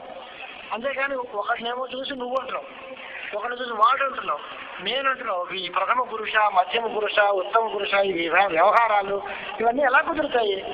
అంచేత ఆత్మనానాత్వం అర్థాపత్తి ప్రమాణం చేత కూడా కుదురుతుంది. అలాగే శృతి ప్రమాణం చేత కూడా, శృతులు పురాణాలు వీటిలన్నింటిలోనూ కూడా చాలా రకాలైన వర్ణనలు కనిపిస్తున్నాయి. దేవతలు కనిపిస్తున్నారు, రాక్షసులు కనిపిస్తున్నారు, వాళ్ళిద్దరు కొట్టుకు చచ్చినట్టుగా కనిపిస్తున్నారు. తర్వాత గంధర్వులందరూ పాటలు పాడుతున్నట్టుగా అనిపిస్తుంది. ఇన్ని భేదాలు ఉన్నాయా లేదా? దేవతలు వేరు, రాక్షసులు వేరు, మనుషులు వేరు, ప్రజాపతి వేరు, ఇంద్రుడు వేరు. ఏమిటి ఇదంతా? ఈ పురాణాదులు, శృతి గ్రంథాలు వీటన్నిటిలోనూ కూడా భేదమే ఉంది. పైగా సర్వ శరీరాల్లోనూ ఒకే ఆత్మ కనుక ఉంటే వాడు ఒకవేళ ఒకడికి సుఖం ఉంటే అందరికీ సుఖమే ఉండాలి, లేదా ఒకడికి దుఃఖం ఉంటే అందరికీ దుఃఖమే ఉండాలి. అలా లోకంలో ఉందా? ఒకడు సుఖంగా ఉంటే 10 మంది దుఃఖాన్ని అనుభవిస్తున్నారు. ఆత్మ ఒకటే అయితే ఈ తేడా ఎలా వస్తుంది? అందుచేత కూడా ఇది పనికిరాదు. కాబట్టి ఆత్మలు చాలా ఉన్నాయి. ద్వైత సిద్ధాంతం తాలూకు అభిప్రాయం. ఆత్మ నానాత్వం ప్రత్యక్ష సిద్ధం, అర్థాపత్తి, అనుపలబ్ధి మొదలైన ప్రమాణాల చేత తెలుస్తోంది. అనుమాన ప్రమాణం చేత కూడా ఊహించవచ్చు. శృతి వాక్యాలు కూడా దీనికి కోకొల్లలుగా మనకి కనిపిస్తున్నాయి. ద్వాసుపర్ణ సయుజా సఖాయ సమానం వృక్షం వరుషస్వజాతే మంత్రాలు కూడా భేదాన్ని చెబుతున్నాయి. కాబట్టి భేదమే వాస్తవం అని ఒకడెవడో వచ్చాడు. ఇప్పుడు మీ జీవబ్రహ్మైక్యం ఏమైపోతుంది అని ప్రశ్న చేస్తే స్వామి సమాధానం చెప్తారు. బాగా నాయనా ఒక్క మాట వినవయ్యా అని. నేను నువ్వు అనే తేడా ఉంది అన్నంత వల్ల ఆత్మ వేరు అంటున్నాను. పై మాట అలాంటి నీ దగ్గర నువ్వు ఆలోచించుకో. నేను నా చిన్నతనంలో నేను ఈ పని చేశాను, నేను యౌవనావస్థలో అలాంటి పని చేసుకున్నాను. ఇప్పుడు ముసలితనం వచ్చేసింది, పళ్ళు ఊడిపోయాయి, కళ్ళు కనపడటం లేదు, కర్రచుకుని నడుస్తున్నాను అంటున్నావు. అహం శిశువు, అహం కుమార, అహం యువ, అహం వృద్ధ. బాల్య, కౌమార, యౌవన, వార్ధక్యాదులు అనే అవస్థలు ఉన్నాయిక. ఈ అవస్థలు 4టికి 4 రకాల పేర్లు ఉన్నాయిక. బాలుడని, కుమారుడని, యువకుడని, వృద్ధుడని పేర్లతో పిలుస్తున్నావుక. ఈ 4 అవస్థల్లోనూ నువ్వు వేరు అని ఒప్పుకుంటున్నావా, ఒకటే అంటున్నావా? అదేంటండి, నేను నా చిన్నప్పుడు నేనే, ఇప్పుడు నేనే, పెళ్ళైన తర్వాత నేనే, పెళ్లి కాకముందు నేనే, ఈ పెళ్లి పళ్ళం పోయిన తర్వాత నేనే, అన్నీ నేనే అంటున్నావుగా. ఇన్ని తేడాలు ఎలా వచ్చాయి నీకు? ఒకే అనేటువంటి ఆలోచన, ఇన్ని తేడాలు ఉన్నప్పటికీ నువ్వు ఒకడే అని అనుకుంటున్నావు కదా అని అంటే అవన్నీ అవస్థలండి. అవస్థల భేదం చేత వస్తువుకి భేదం రాదు. ఒక ఆయన తిరుపతి వెళ్ళాడు, నొన్నగా గుండుకి ఎందుకు వచ్చాడు, గుండు కనిపించింది. ఆ తర్వాత ఏదో బెల్లం కలుపుతూ ఉందన్నాడు, శుభ్రంగా 4 నెలల పాటు గడ్డం చేయడం మానేశాడు, పెద్ద గడ్డలు అవి తయారయ్యాయి. వీడు వేరు వాడు వేరు అంటావా? దేవదత్త ఏకస్వన్నది జటిలో భవతి ముండీ భవతి. అవస్థాభేదం చేత ఏదో తేడాలు ఉంటాయి. జుట్టు పెంచుకున్నా, జుట్టు తగ్గించుకున్నా, గడ్డం పెంచుకున్నా, లేక వేషం మార్చినా వాడు వాడే కానీ ఇంకోటి ఎవడు కదా. అలాగే ఒక మనిషిలో చిన్నతనం, యౌవనం, వార్ధక్యం అనే అవస్థలు ఎలా ఉన్నాయో ఈ శరీరాలు కూడా ఈ అవస్థాభేదం చేత ఆత్మ ఒకటే అయినా వాడు ఆ శరీరాన్ని పొందాడు, ఈ శరీరాన్ని పొందాడు, ఈ శరీరాన్ని పొందాడు అనాలే తప్ప ఆ శరీరంలో ఉన్నవాడు వేరు, ఈ శరీరంలో ఉన్నవాడు వేరు అనే మాట చెప్పడం కుదరదు. ఒకవేళ అలా చెబితే ఇప్పుడు అన్ని మంచి పనులు చేసినటువంటి శరీరం ఇక్కడే పడిపోతే భవిష్యత్తులో ఇంకో శరీరం ఏమీ చేయనటువంటిది దానికి ఆ ఫలితాలు రావాల్సిన ప్రమాదం ఎలా వస్తుంది? ఈ చేసిన వాడికి ఈ ఫలితాలు రావు, చెయ్యని వాడికి ఆ ఫలితాలు వస్తాయి. అంటే చేసిన వాడికి ప్రయోజనం లేదు, ఏమీ చేయని వాడికి ప్రయోజనం ఉంది అని చెప్తావా నువ్వు? ఎంతది శాస్త్రజ్ఞుడైనా ఇలా ఒప్పుకుంటాడా? కృతహాన అకృత అభ్యాగమాలు. చేసిన వాడికి వాళ్ళకి, ఏమీ చేయని వాడికి అన్ని ప్రయోజనాలు ఉంటాయి అంటే ఎవడు ఒప్పుకుంటాడయా? అంతేది అది కూడా కుదరదు. అవయవ భేదాన్ని బట్టి శిరస్సు, కాళ్ళు, ముక్కు, చేతులు మొదలైనటువంటి అవయవ భేదాలు ఎలా ఉన్నాయో అలాగే ఆత్మ ఒకటే అయినా ఆ శరీరాన్ని బట్టి నువ్వు, నేను, వాడు అనే వ్యవహారాలు కుదురుతాయి అని సమాధానం చెప్పుకోవాలి. ఆత్మ నానాత్వానికి ఇది సాధకమైన యుక్తి కాదు. రెండోది, ఈ శృతి స్మృతి పురాణాల్లో చెప్పినటువంటి వాక్యాలు ఉన్నాయన్నారు కదా, వాటిల్లో దుర్బల వాక్యాలు కొన్ని, ప్రబల వాక్యాలు కొన్ని ఉంటాయి. వేటికి ప్రబల వాక్యాలు అంటే గ్రంథం తాలూకు మహాతాత్పర్యం ఎక్కడ ఉంటుందో ఆ తాత్పర్యానికి అనుసరించే వాక్యాలు అవి ప్రబల వాక్యాలు. ఏకమేవాద్వితీయం బ్రహ్మ, తత్వమసి మొదలైన వాక్యాలు.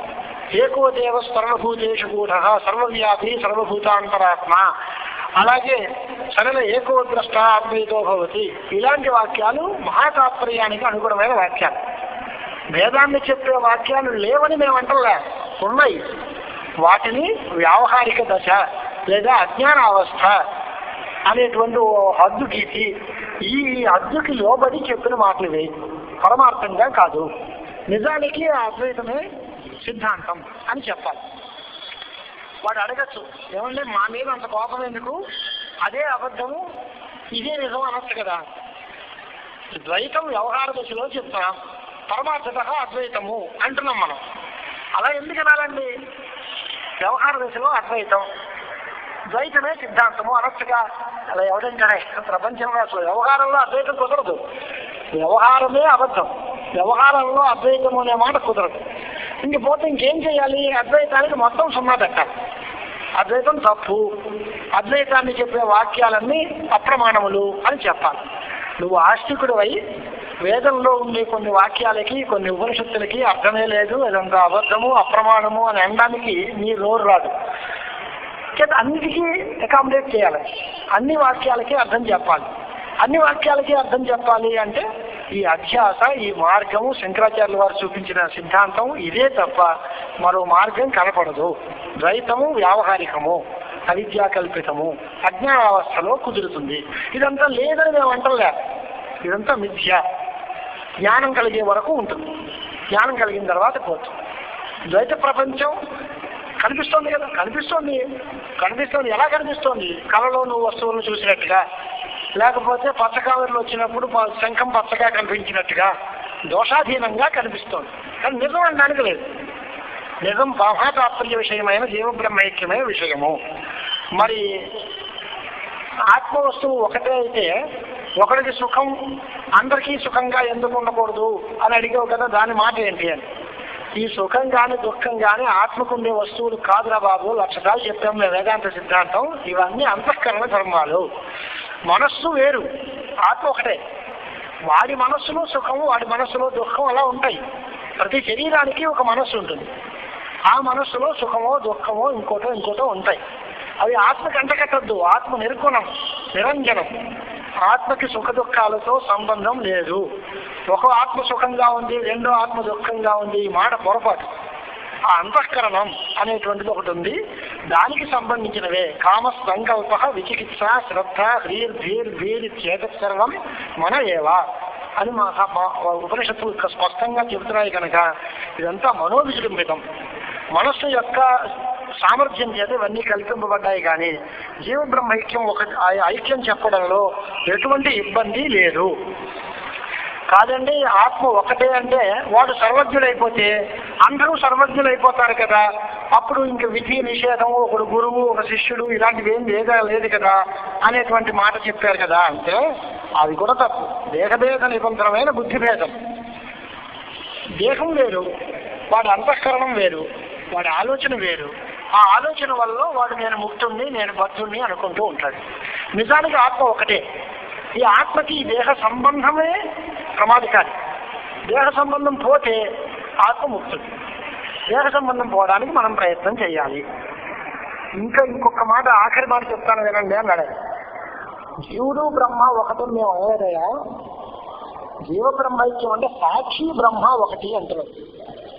జీవుడి దగ్గర చిన్న మరత తీసి ఉంది. అంతఃకరణముతో కూడిన చైతన్యము అని జీవుడు అంటారు. అంతఃకరణ ఉపహిత చైతన్యం జీవ సాక్షి అంటారు. టెక్నికల్ గా అంటే ఒక విశేషణంతో కూడితే అదొక పద్ధతి. విశేషణము అనేటువంటిది నిత్యం ఎప్పుడూ దానిలోనే కూడా ఉంటుంది అని. అంతఃకరణంతో కూడిన అంతఃకరణ విశిష్ట చైతన్యం జీవుడు. అంతఃకరణ ఉపహిత చైతన్యం జీవసాక్షి. అంటే అంతఃకరణం ఉపాధి. ఉపాధి అంటే ఒకప్పుడు ఉండి ఒకప్పుడు లేకుండా ఉన్నది. ఎప్పుడూ కూడా ఉండేదానికి విశేషణం అని పేరు. అంటే అంతఃకరణము ఎల్లప్పుడూ మన వెంటబడి మనతోటే కూడా ఉంటే మనం జీవుడు అంటాం. మన అంతఃకరణం మనని విడిచిపెట్టి పక్కన ఎక్కడైనా గూట్లో పెట్టి వచ్చేస్తే దాన్ని ఉపాధి. అలా ఉపాధిగా ఉన్నప్పుడు అంతఃకరణం పక్కన ఉంటుంది. అలాంటి వాడికి సుఖాలు దుఃఖాలు ఏమి ఉండవు. మనం ఏదో ఉద్యోగం చేసాం అనుకోండి, ఉద్యోగంలో బోల్డ్ రెస్పాన్సిబిలిటీస్, నాకు చాలా ఒప్పు తెచ్చింది కనుక బాగా అనుభవం. అప్పుడు చేసినప్పుడు ఉండేటువంటి ఆ బాధ్యతలు, ఆ బరువులు, ఒకరికి జవాబుదారీతనం ఇప్పుడేదో ఉంది. ఉద్యోగం మాత్రం పారేసా ఉన్నావు, నేను ముక్తులు నీకు నేను సంబంధం చెప్పేది ఏంటంటాం. అప్పుడు ఇది కుదరదు కదా. అలాగే అంతఃకరణం అనేది దగ్గర పెట్టుకుంటే సుఖాలు దుఃఖాలు అన్నీ మనం వెంబడిస్తాయి. మన అంతఃకరణం గూట్లో పెట్టి వచ్చేస్తే మనకి ఆ సుఖాలు దుఃఖాలు లేవు. అలాగా అంతఃకరణంతో సంబంధం లేనిటువంటి జీవ సాక్షి బ్రహ్మ ఒకటి అంటున్నాను. అంతఃకరణంతో కూడా ఉండి జీవుడు అనే పేరుతో పిలువబడేటువంటి జీవుడు బ్రహ్మ ఒకటి మేము అంటున్నా. అది తేడా తెలియక జీవుడు బ్రహ్మ ఎలా అవుతారండి అంటున్నారు. జీవ సాక్షికి బ్రహ్మకి ఐక్యం చెబుతున్నామే తప్ప జీవ బ్రహ్మైక్యం మేము చెప్పటంలే. కాదండి లోకం వ్యవహారం అంతా జీవ బ్రహ్మైక్యం అంటున్నారు కదా అంటే అక్కడ జీవపదానికి జీవసాక్షి అర్థం. సాక్షి రెండు రకాలు, జీవసాక్షి ఈశ్వర సాక్షి. ఆ విచారణ తర్వాత చెప్తాం. జీవసాక్షి ఈశ్వర సాక్షి అనే పేరు. సాక్షి అంగీకారం అసలు లేదు అనే వాళ్ళు కొంతమంది అంటున్నారు. కానీ సాక్షిని అంగీకరించి తీరాలి. ఎందువల్ల అని అంటే, ఇప్పుడు ఉదాహరణకి అంతఃకరణము, నాకు మనస్సు ఉంది, ఆ మనస్సులో సుఖం ఉంది దుఃఖం ఉంది అనే విషయాన్ని ఎవరు తెలుసుకున్నాడు? ఇది ప్రధానంగా ఆలోచించండి. నా మనస్సు ఉంది, నా మనస్సుని ఎవరు తెలుసుకుంటారు? నా మనస్సు ఇంకోటి తెలుస్తుందా? తెలియదు. నా చేతే తెలుసుకోవాలి కదా. అంతఃకరణం కానీ అంతఃకరణమందు ఉండేటువంటి సుఖ దుఃఖాది ధర్మాలు కానీ అవన్నీ కూడా సాక్షి వేద్యములు అనేది వేదాంత సిద్ధాంతం. అంతఃకరణము కన్నుకి ముక్కుకి దొరికేది కాదు. మన అంతఃకరణం మనస్సునే తెలుస్తుంది, మనస్సే తెలియదు. అంతఃకరణాన్ని మనస్సు చేత ఎలా పట్టుకుంటాం? మనస్సుని మనస్సు చేత పట్టుకుంటావా? కానీ మనస్సుని ఎలా తెలుసుకోవాలి అంటే సాక్షి చేత తెలుసుకోవాలి. అలాగే అంతఃకరణం కానీ దాని యందు ఉండేటువంటి సుఖ దుఃఖాది ధర్మాలు కానీ ఇవన్నీ సాక్షి వేద్యములు అనేటువంటిది సిద్ధాంతం. కాబట్టి ఇంద్రియముల చేత దొరకనది, కేవలం తన చేత మాత్రమే దొరికేది అయినటువంటి విషయాలు అవన్నీ కూడా సాక్షి చేత తెలుస్తాయి. కాబట్టి సాక్షి ఒప్పుకోవాలి. ఆ సాక్షికి అంతఃకరణం ఉందా అంటే లేదు. సాక్షి అంతఃకరణాన్ని తెలుసుకుంటున్నాడు. సాక్షి వేరు, అంతఃకరణం వేరు. ఈ అంతఃకరణంతో సంబంధం లేనటువంటి జీవసాక్షి బ్రహ్మము ఒకటి అనేటువంటి విషయం చెప్పాం కనుక జీవ బ్రహ్మైక్యం అనే విషయం కూడా నిరాఘాటంగా కుదురుతుంది. అటువంటి ఐక్యాన్ని చెప్పడం కోసం ఈ పుస్తకం కావాలి అనేది సమాధానం చెప్పాను. ఇక విషయం మరొక ప్రశ్న కూడా మళ్ళీ ఆక్షేపానికి సమాధానాలు చెప్తూ, జీవుడు రాగద్వేషాదులతో కూడినవాడు, బ్రహ్మ రాగద్వేషాదులు లేనివాడు, ఈ రెండిటికి ఐక్యం ఎలా కుదురుతుంది అని కదా మీరు అడిగారు. అంటే జీవస్వరూపాన్ని ఈశ్వర స్వరూపాన్ని వివేచించి చూస్తే మీకు స్పష్టంగా తెలుస్తుంది. జీవస్వరూపంలోనూ ఈశ్వర స్వరూపంలోనూ కూడా రెండేసి భాగాలు ఉంటాయి. ఉదాహరణ ఏంటి? సర్వజ్ఞత్వముతో కూడిన చైతన్యము తత్పదార్థం, కించిజ్ఞత్వంతో కూడిన చైతన్యం జీవ పదార్థం అంటే త్వం పదార్థం ఉంటుంది. అంటే అన్నీ తెలిసిన ఆత్మ, కొద్దిగా తెలిసిన ఆత్మ, మనకు తెలిసిన భాషలో మాట్లాడుకోవాలి. ఈ విశేషణాలు వదిలిపెట్టండి. అన్నీ తెలిసిన లేదా కొద్దిగా తెలిసిన అనేటువంటి ఆ భాగాలు చెరిపేస్తే అక్కడ ఆత్మే, ఇక్కడ ఆత్మే, చైతన్యం అది ఇది ఒకటే. లౌకిక దృష్టాంతం చూపించాలి అంటే తదే వేదం కార్షాపనం మధురాయాంగ్రహీతం. అదే నేను మధురలో కొన్నాను చూసావా బంగారు, అదే ఇది. అప్పుడు ఆ ప్రదేశంలో కొన్నది ఇప్పుడు ఈ ప్రదేశంలో చూసినది ఒకటి ఎలా అయిపోతుందండి? నిన్న తిన్న మామిడి పండు, నిన్న తిన్న మామిడి పండు ఇది ఒకటే. ఒకటే ఎలా అవుతుంది? ఒకలాంటిది అయితే అవ్వచ్చు. ఒకటి ఎలా అవుతుంది? 100 రూపాయలు వేడకాసి ఇప్పుడు రమ్మంటే వస్తుందా? నిన్న తినేసాం మనం. నిన్న తిన్న పండు ఇది ఒకటేనండి అంటావేంటి? నిన్న తిన్న పండు లాంటిది అనాలే కానీ నిన్న తిన్న పండు కాదు. అంటే అలా కాదు. నిన్న, అప్పుడు, అక్కడ అనే అంశాలు వదిలేస్తే ఆ పండు, ఇప్పుడు ఇక్కడ అనే వదిలేస్తే ఈ పండు, రెండు ఒకే జాతికి సంబంధించింది, ఒకటే అని అభిప్రాయం. అంటే అక్కడ సర్వజ్ఞత్వం అనే అంశం, ఇక్కడ కించిజ్ఞత్వం అనే అంశం, దీన్ని వదిలేసి విశేషాంశాన్ని మాత్రం తీసుకుంటే ఐక్యం కుదురుతుంది. దీనికి భాగత్యాగ లక్షణ అని పేరు, లేదా జగద్ అజహల్ లక్షణ అని ఆలంకారికలో పేరు. ఒక అంశం విదిలేయడం, ఒక అంశాన్ని స్వీకరించడం. స్వయం దేవదత్త, వాడే వీడు. వాడే వీడు, వాడు అంటే అప్పుడు అక్కడ చూసినవాడు, వీడు అంటే ఇప్పుడు ఇక్కడ ఉన్నవాడు. వాడే వీడు అంటే అప్పుడు అక్కడ అనే దేశకాలాలు వదిలేసి ఇప్పుడు ఇక్కడ అనే దేశకాలాన్ని కూడా వదిలేస్తే ఆ వ్యక్తికి ఒకటే ఐక్యం ఉంటుంది. అలాగా విశేషణాంశాన్ని వదిలిపెట్టేస్తే జీవుడిలో ఉన్న విశేషణాంశం కించిజ్ఞత్వం, పరమాత్మలో ఉండేటువంటి విశేషణాంశం సర్వజ్ఞత్వం, ఆ రెండింటినీ వదిలేస్తే విశేష్యాంశం ఒకటే. దీన్నే మన వాళ్ళు తత్పద వాచ్యార్థము, తత్పద లక్ష్యార్థము అని పిలుస్తారు. తత్పద వాచ్యార్థము అంటే రెండు అంశాలు కలిగింది. లక్ష్యార్థం అంటే విశేషణం వదిలేసి కేవలం విశేష్యం మాత్రం. ఇది తత్పద లక్ష్యార్థ చిదేక రసరూపిణి అనేటువంటి లలిత రహస్యనామంలో తత్పద లక్ష్యార్థ అన్న. తత్పదానికి లక్ష్యార్థం పరమాత్మ, చైతన్య మాత్రం. అది జీవాభిన్నం. జీవుడు వేరు, అది వేరు కాదు. ఇది ఏకరసరూపిణి అంత చైతన్య మాత్ర స్వరూపం గలది అని చెప్పాలి. దానిలో సర్వజ్ఞత్వం అనే అంశం ఉందా లేదా అంటే లేదు. అది లక్ష్యార్థంలో విశేషణాలకి ప్రవేశం లేదు. ఇక ఐక్యం అంటే సంసారికి రాగద్వేషాదులు ఉంటాయి, ఈశ్వరుడు అసంసారి. ఈ సంసారము గలవాడు, సంసారము అనేటువంటి మాటకి ప్రపంచము అని అర్థం. అవిద్యాస్పృతాదులు ఖర్చు కూడినది. అది అంతఃకరణం ఉన్నవాడికే ఉంటుంది. ఎవరికి అంతఃకరణం లేదో వాడికి సంసారం లేదు. అంతఃకరణం గలవాడు జీవుడు, అంతఃకరణం లేనివాడు ఈశ్వరుడు అని తేలింది. మనకి నష్టమే ఉంది. ఈ అంతఃకరణం కలిగి ఉంటుట అనే అంశాన్ని పక్కన పెట్టేస్తే సంసారి యొక్క విశేష్యము, పరమాత్మ యొక్క విశేష్యము చైతన్య రూపంగానే ఉంటుంది కనుక మనకి ఏమీ ఇబ్బంది లేదు. అసంగోహ్యయం పురుష న లిప్యతే లోకదుఃఖేన బాహ్య సాక్షి చేత కేవలో నిర్గుణశ్చ నా సాధనా కర్మణా భూయాన్నో ఏవ సాధనాకనీయాన్ రకరకాల వాక్యాలు ఉదాహరించి వీటితో మంచి పనితో సంబంధము లేదు, చెడ్డ పనితో సంబంధము లేదు. లోకంలో వాడికి రాజపూజ్యం ఉంది, అవమానం ఉంది, ఏమీ ఉండవు. అన్నీ ఉంటే సంసారం. అన్నిటిని వెలుగొట్టేసే వాడు అసంసారి పురుషుడు. అసంసారి పురుషుడు ఆత్మస్వరూపం, వాటిలో తేడా లేదు, అది ముక్తస్వరూపం.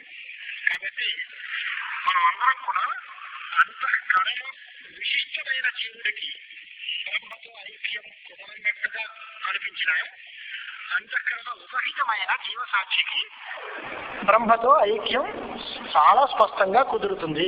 అంచేత విషయంలో ఎటువంటి సందేహాలు లేదు అనేటువంటి మాట చెప్తారు. ఇక ప్రయోజనం ఏం చెప్తున్నారు అంటే బంధ నివృత్తి. ఈ సంసార బంధం తొలగడం. బంధం తొలగడం అంటే ఏంటంటాం? బంధం నిజంగా ఉందే పోయిందా? బంధం నిజంగా ఉందనుకోండి, పోవడంలాగా నిజంగా ఉన్నది పోతుందా? లేదండి లేనిది పోయిందని ఎలా అంటారు? నువ్వు లేనిది పోయింది అనే మాటతో వ్యవహరిస్తారా? లేనిది లేదంటారు కానీ పోయింది అంటారా? బంధం నివృత్తి అంటే బంధము ఉండిపోయింది అనే అభిప్రాయంలో మాట్లాడుతున్నాం. ఉండి అంటే నిజంగా ఉందా అబద్ధంగా ఉందా? ఉంది. ఉంటే పోవడం ఏంటి అని, ఉన్న వస్తువు పోదు, లేని వస్తువు లేదనాలు కానీ పోయింది అనుకోడు. కానీ బంధ నివృత్తి రూపమైన ప్రయోజనం అంటున్నావు. బంధం ఎలాంటిది? బంధం సత్యమైతే సత్యేన్న వాచ్యేత, అసత్యేన్న నివర్తేత. సదసత్వాలు రెండు విరుద్ధాలు. ఉంటే పోదు, లేకపోతే పోయే అవకాశమే లేదు. కాబట్టి బంధం పోవడం ప్రయోజనము అంటావేంటి శాస్త్రానికి? అది కుదరదు అని ద్వైతులాక్షేపం. మేము చెప్తున్నాం నాయన, బంధం లేదనలేదు, బంధం సత్యం కాదన్నాం. సత్యమైతే పోదు, కల్పితమైతే పోతుంది కదా. కల్పితం బంధం, కల్పితమైన బంధాన్ని తొలగించుకోవడమే శాస్త్రానికి ప్రయోజనం అని చెప్తున్నాం. ఇప్పుడు బంధం ఉన్నట్టా లేనట్టా అని అంటే లేనిది ఉన్నట్టుగా అనిపిస్తోంది.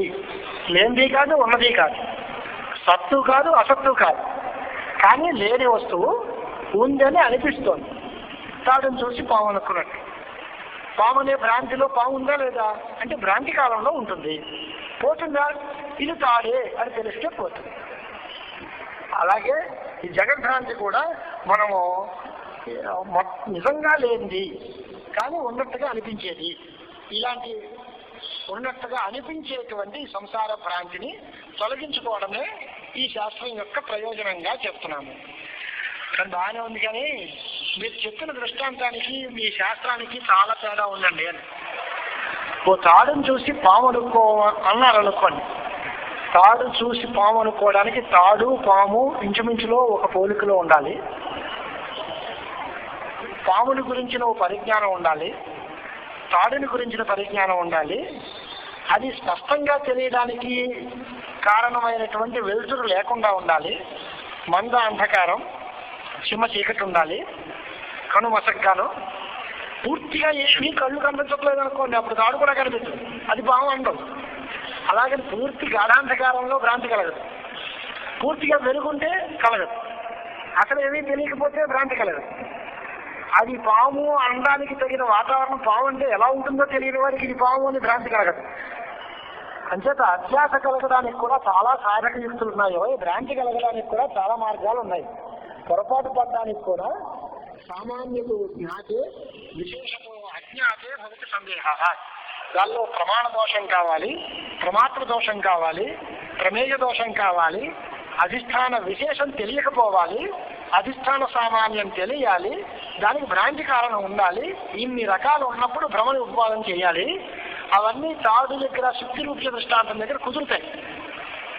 తాడుని చూసి పాము అనుకున్నాం, ఆ రెండు తాడుని చూసి ఏదో మేక ఎందుకు అనుకోకూడదు, గుర్రం ఎందుకు అనుకోకూడదు, పామే ఎందుకు అనుకోవాలి?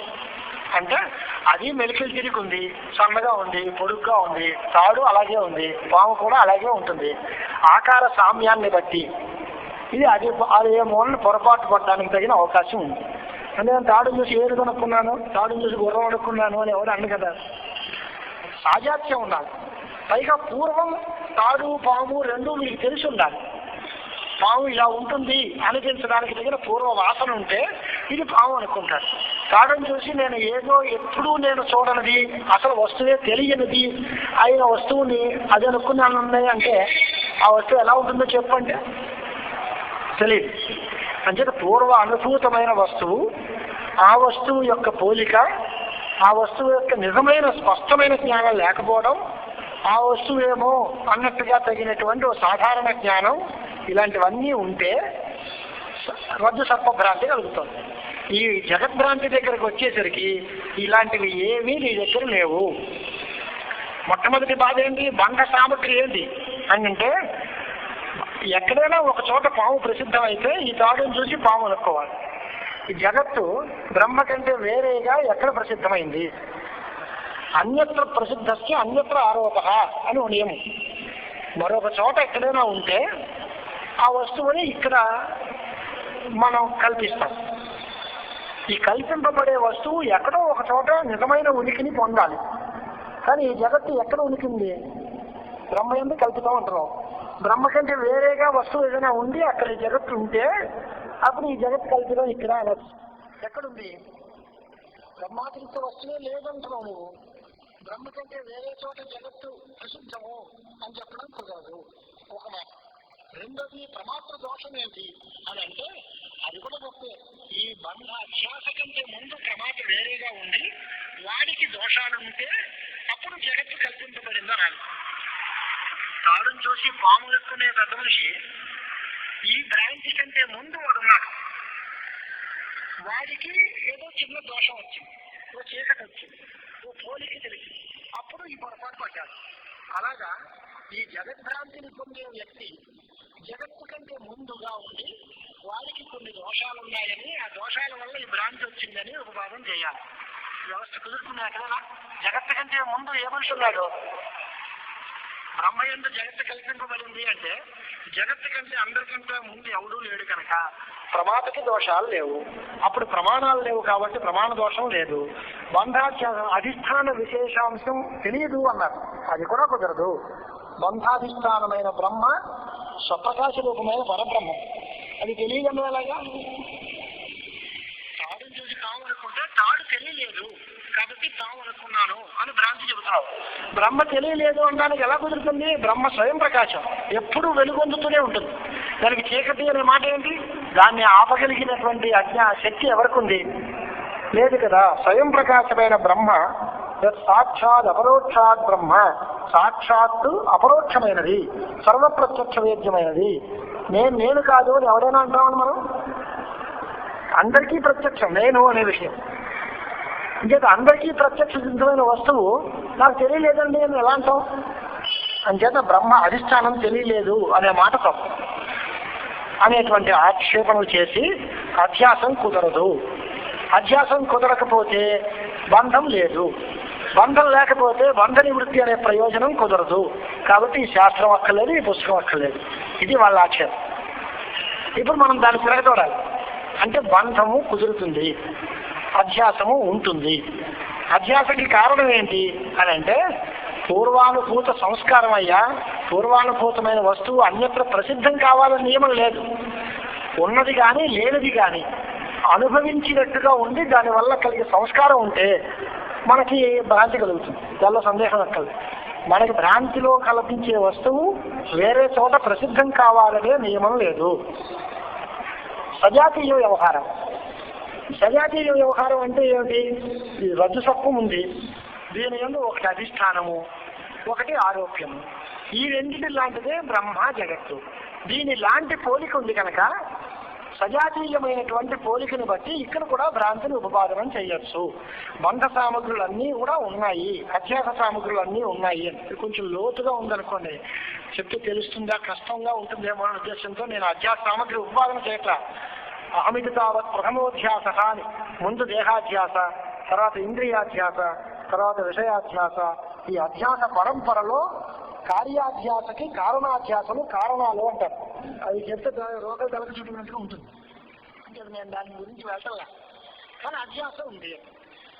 ఆఖరి మాట మనకు తెలిసే మాటలాగా ఏమంటారంటే, ఏదో రెండవ భ్రాంతికి మొదటి భ్రాంతి కారణం. ఆ మొదటి భ్రాంతికి కారణం ఏంటి అని అడిగారు అనుకోండి. ఇప్పుడు ఇవాళ మా గురువు గారు మాకు చెప్పారు, ఆయనకి ఆయన గురువు గారు చెప్పారు, ఆయనకి ఆయన గురువు గారు చెప్పారు. ఆ మొట్టమొదటి ఆయనకి ఎవరు చెప్పారండి అని అడిగాం అనుకోండి. ఈశ్వరుడు చెప్పారు. ఆ ఈశ్వరుడికి ఎవరు చెప్పారు? ప్రశ్న లేదుగా. వేద విజ్ఞానం దగ్గర కూడా ఇదే రకమైన ఆర్గ్యుమెంట్. ఇవాళ మనకి అతీంద్రియముల వైపు వస్తువుల గురించి తెలియదు. ఎవరు తెలుస్తున్నాం? పుస్తకాల్లో చూస్తున్నాం. పుస్తకాలు రాసిన వాళ్ళకి ఎలా తెలిసింది? వాళ్ళు తపశక్తి వల్ల సంపాదించుకున్నారు, యోగజ శక్తి వల్ల. ఆ యోగజ శక్తి ఉందనే విషయం ఎవరికి తెలుసు? ఆ యోగ శక్తి ఇలాంటి అనుష్ఠానం చేస్తే ఈ శక్తి కలుగుతుంది అనే విషయం ఎవరు చెప్పారు నీకు? అల్టిమేట్ గా వేదం దగ్గరికి వెళ్ళాల్సిందే. ఎక్కడికి వెళ్ళినా మాకు మహాయోగి అంటే ఆయన చెప్పాడు, ఆయనకి ఆ శక్తి ఎలా వచ్చింది అని అంటే ఆయన తపశక్తి వల్ల వచ్చింది. ఆ తపస్సు ఎవరు చెప్పారు? అంటే అనుష్ఠానం చెయ్యాలనే మార్గం ఎవరు చెప్పారు? అవన్నీ వేదాలు చెప్పాయని ఒప్పుకోవాల్సిందే తప్ప వేరే గతి లేదు. మరి ఆ వేదానికి ఆ విజ్ఞానం ఎలా వచ్చింది, ఆ వేదం ఎవరు రాశాడు అని ప్రశ్న అడుగుతాం. అలాగే ఆది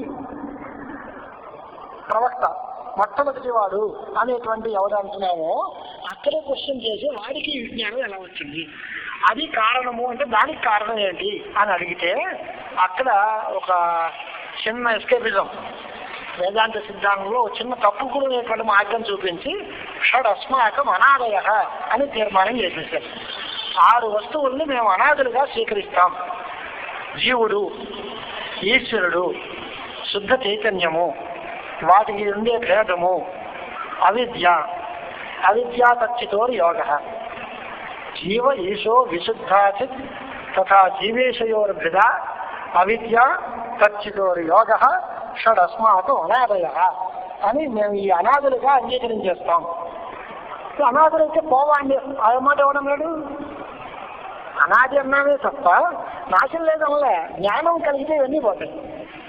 అప్పుడు జీవుడు ఉండడు, ఈశ్వరుడు ఉండడు, వేదం ఉండదు, అజ్ఞానం ఉండదు, జగత్తు ఉండదు, జగత్ భ్రాంతి ఉండదు, జగత్తుతో వీడికి సంబంధం ఉండదు, అన్నీ పోతాయి. అంటే వీటికి పుట్టుక లేదు, నాశం మాత్రం ఉంది. జ్ఞానం చేత మాత్రమే ఇవి తొలగిపోతాయి. జ్ఞానైక నివర్చత్వం మిథ్యాత్వం, జ్ఞానం చేత మాత్రమే తొలిగే వస్తువులు అని సిద్ధాంతం వేదాంతం చెప్తుంది. అంచేత ఈ జీవ ఈశో విశుద్ధాచితు అనేటువంటి కారిక అవి అనాథులు అనడంలో ప్రమాణం ఏంటి? ఉపనిషత్తులు ప్రమాణం. వాటిని మనం అడగడానికి అవకాశం లేదు. వేదాంతములు, ఉపనిషత్తులు వేదం చెప్పింది కనుక మేము అంగీకరిస్తాం. ఈ సిద్ధాంతంలో ఈ 6 వస్తువులు అనాథులుగా శాస్త్రం చెప్తోంది కాబట్టి దాన్ని మేము స్వీకరించి మా నిరూపణ పద్ధతులను మేము కొనసాగిస్తున్నాం తప్ప దాంట్లో అవి ఎందుకు అనాథులు, తగ్గ అనాథులు కాదా ఇలాంటి ప్రశ్న ఏమీ లేదు. జ్ఞానం చేత అవి పోతాయి అనే మాట జ్ఞానాదేవత కైవల్యం నాణ్యపంతా విద్యుతేయరాయ అనేటువంటి ఉపనిషద్ వాక్యాలను ఆధారంగా తీసుకుని నేను నిర్ణయిస్తున్నాం. కాబట్టి జీవుడి యొక్క జీవభావం కల్పితం.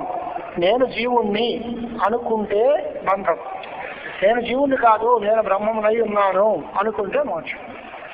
ఈ జీవభావం నీకు ఎప్పుడు ముడిపడి ఉంది? నీ అంతఃకరణంతో ముడిపడి ఉంది. అంతఃకరణం ఉన్నంత కాలం సంసారం ఉంటుంది. సంసారం ఉన్నంత కాలం సుఖ దుఃఖానుభవాలు ఉంటాయి, రాగద్వేషాదులు ఉంటాయి. సంసారం పోతే సంసార అతీత స్థితి అసంసారి ఆత్మతత్వం. అప్పుడు అంతఃకరణం ఉండదు, సుఖ దుఃఖాలు ఉండవు. అప్పుడు ఎవరికి ఏ బాధ్యతలు బరువులు ఉండవు. అలాంటి సిద్ధాంతాన్ని చెప్పడం కోసమే ఈ శాస్త్రం బయలుదేరింది. సరే, మరి ఎంత అయింది కనుక మీరు ఇంకొకటి రాజేద్దామంటే చూద్దాం. అదే ఇంకొక ప్రశ్న కూడా లేవదీశారు. జ్ఞానం వల్ల మోక్షం కలుగుతుంది అని మీరు అంటున్నారు. ఒక 10 నిమిషాల లోపుగానే ముగించేద్దాం అని అంటే ఐకభూమికవాదం అని ఒక వాదం పూర్వంలో జ్ఞానమాత్రం చేత మోక్షం అంటున్నారు. అది తప్పు. కర్మలు చేయాలి కనుక కర్మల వల్ల మోక్షం కలుగుతుంది.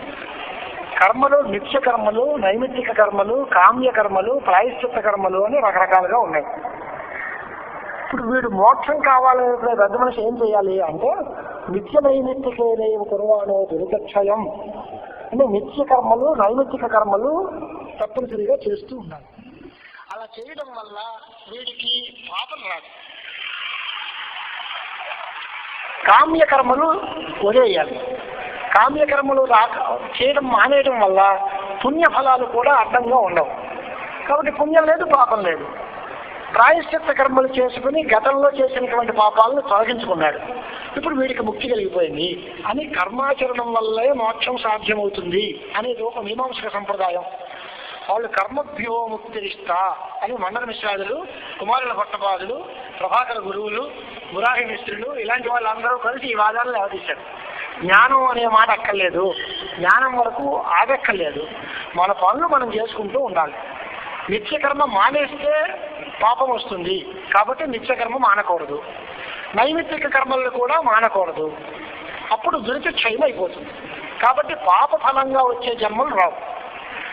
మరి పుణ్యం సంపాదిస్తే పుణ్య జన్మలు వస్తాయి, కానీ మేము పుణ్యం చేయం కదా, కామ్యకర్మల్ని అనుష్ఠానం చెయ్యం కనుక మళ్ళీ జన్మల్ని స్వర్గాన్ని అనుభవించడానికి ఇంకొత్త శరీరం కావాలి ఈ మాటలు లేవు.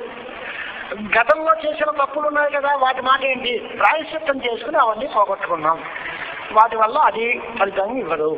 కాబట్టి పుణ్యం కానీ పాపం కానీ ఏది కూడా బ్యాలెన్స్లో లేదు కనుక అకౌంట్ బ్యాలెన్స్ షీట్ నిల్, ఏమీ లేదు కాబట్టి మళ్ళీ జన్మ వచ్చే అవకాశం లేదు అనేటువంటి పరిస్థితుల్లో కర్మభ్యో ముక్తిరిచ్చ ఇష్ట అనేటువంటి ఒక సిద్ధాంతం లేవదీశారు.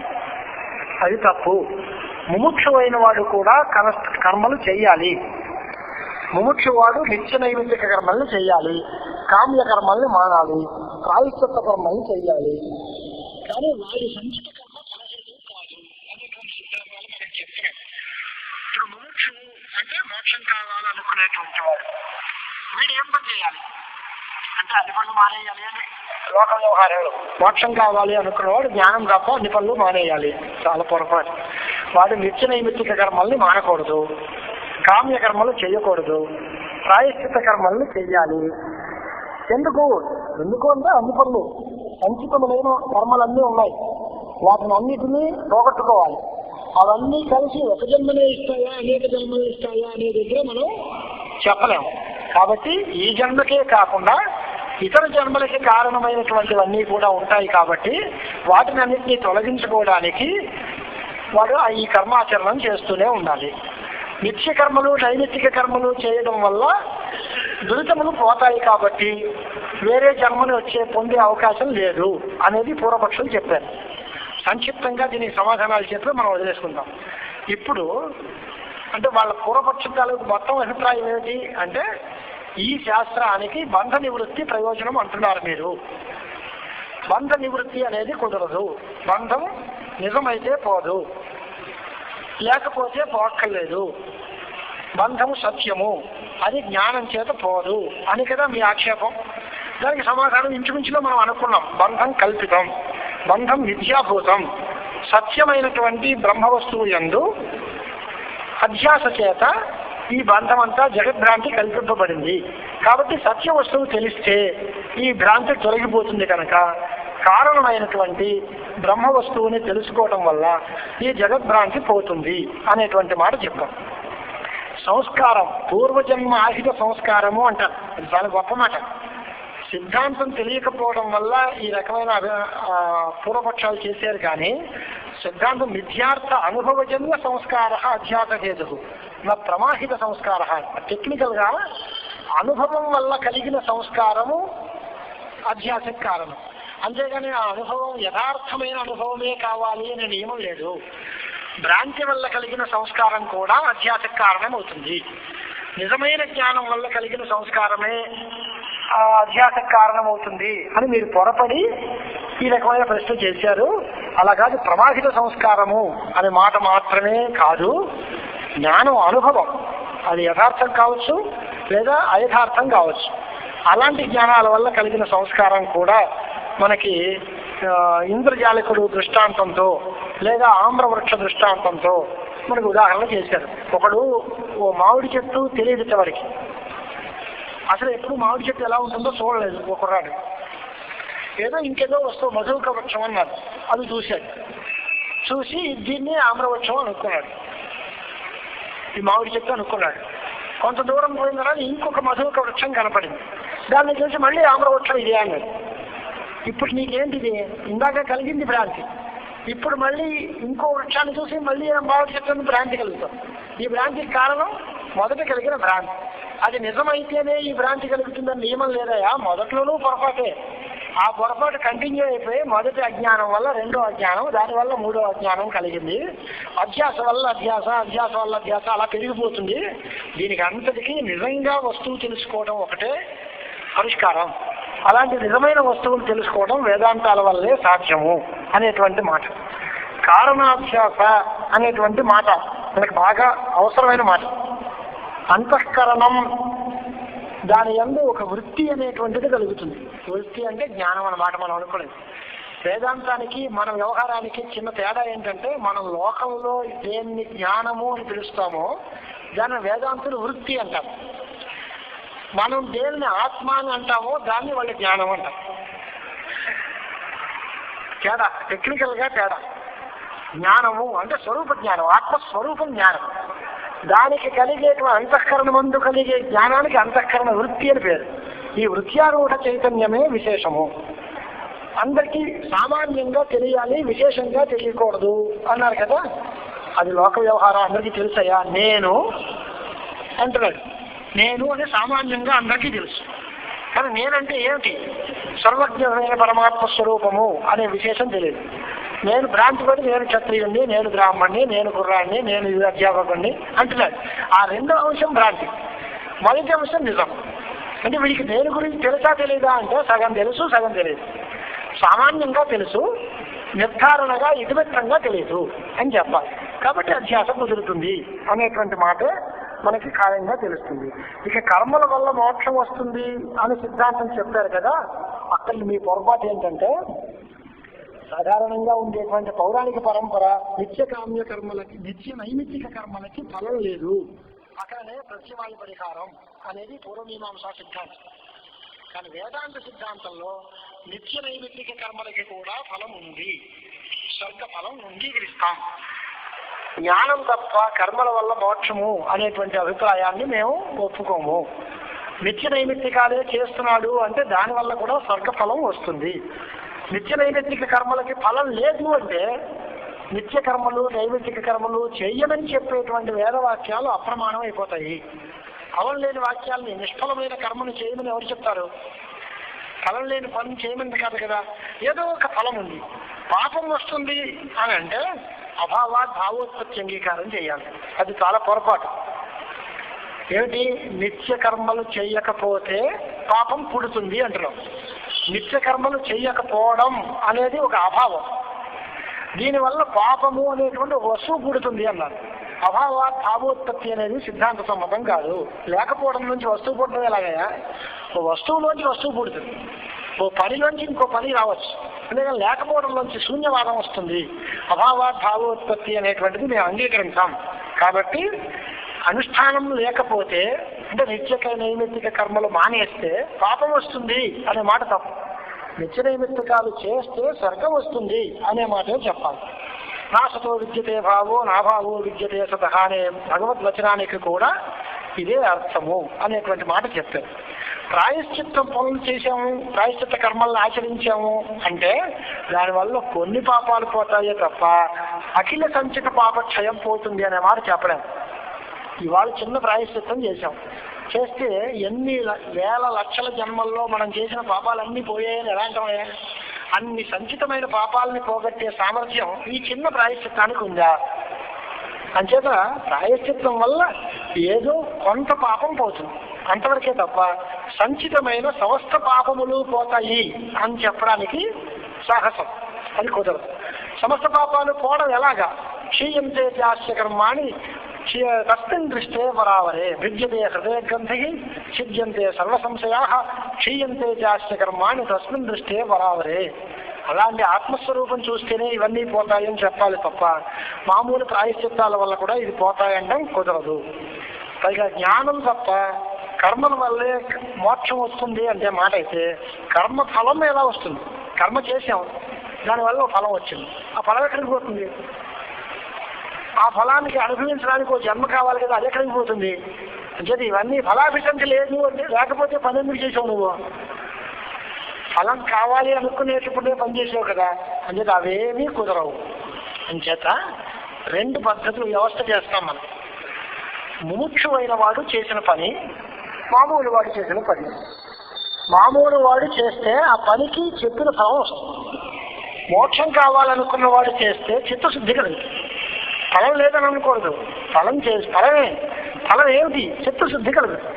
దానికే నిష్కామ కర్మానుష్ఠానము చిత్తశుద్ధికి కారణమవుతుంది అని చెప్తాం కనుక ఆ చిత్తశుద్ధి కలిగిన వాడికి గురూపదేశం వల్ల వేదాంత వాక్యాలు జ్ఞానాన్ని కలగజేస్తాయి.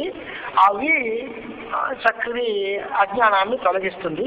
కాబట్టి జ్ఞానం లేదు అంటే మోక్షం లేదు, జ్ఞానం వల్లే మోక్షం. సంచిత కామ్యకర్మ ఫలాలన్నీ కూడా ఒక శరీరంతో అనుభవించడం సాధ్యం కాదు. యోగులైన వాడు కాయ వ్యూహ నిర్మాణం చేసినట్టుగా చాలా కథలు కనిపిస్తున్నాయి. కాబట్టి మొత్తం మీకు సిద్ధాంతం ఏమిటి అని అంటే, కామ్యకర్మలు నిషిద్ధ కర్మలు అవన్నిటినీ మానేసి నిత్య నైమిత్తిక కర్మల్ని చేస్తూ ఉన్నా, ప్రాయశ్చిత్తిక కర్మల్ని చేస్తున్నా జన్మాంతరార్జితమైన పుణ్యపాప పనుల యొక్క ఫలితాలు అనుభవించక తప్పదు. ఒక శరీరంతో ఇది ఆగిపోతుంది, ఈ చైన్ డిస్కంటిన్యూ అయిపోతుంది అని చెప్పడం మన వల్ల కాదు. కాబట్టి ఈ జన్మ రాహిత్యం కోసం ప్రయత్నం చేయాలి అంటే మన సిద్ధాంతం వేదాంత సిద్ధాంతానికి వచ్చి జ్ఞాన మార్గాన్ని అనుసరించాలే తప్ప మరో మార్గం లేదు అనేటువంటి ఖాయంగా చెప్తాం.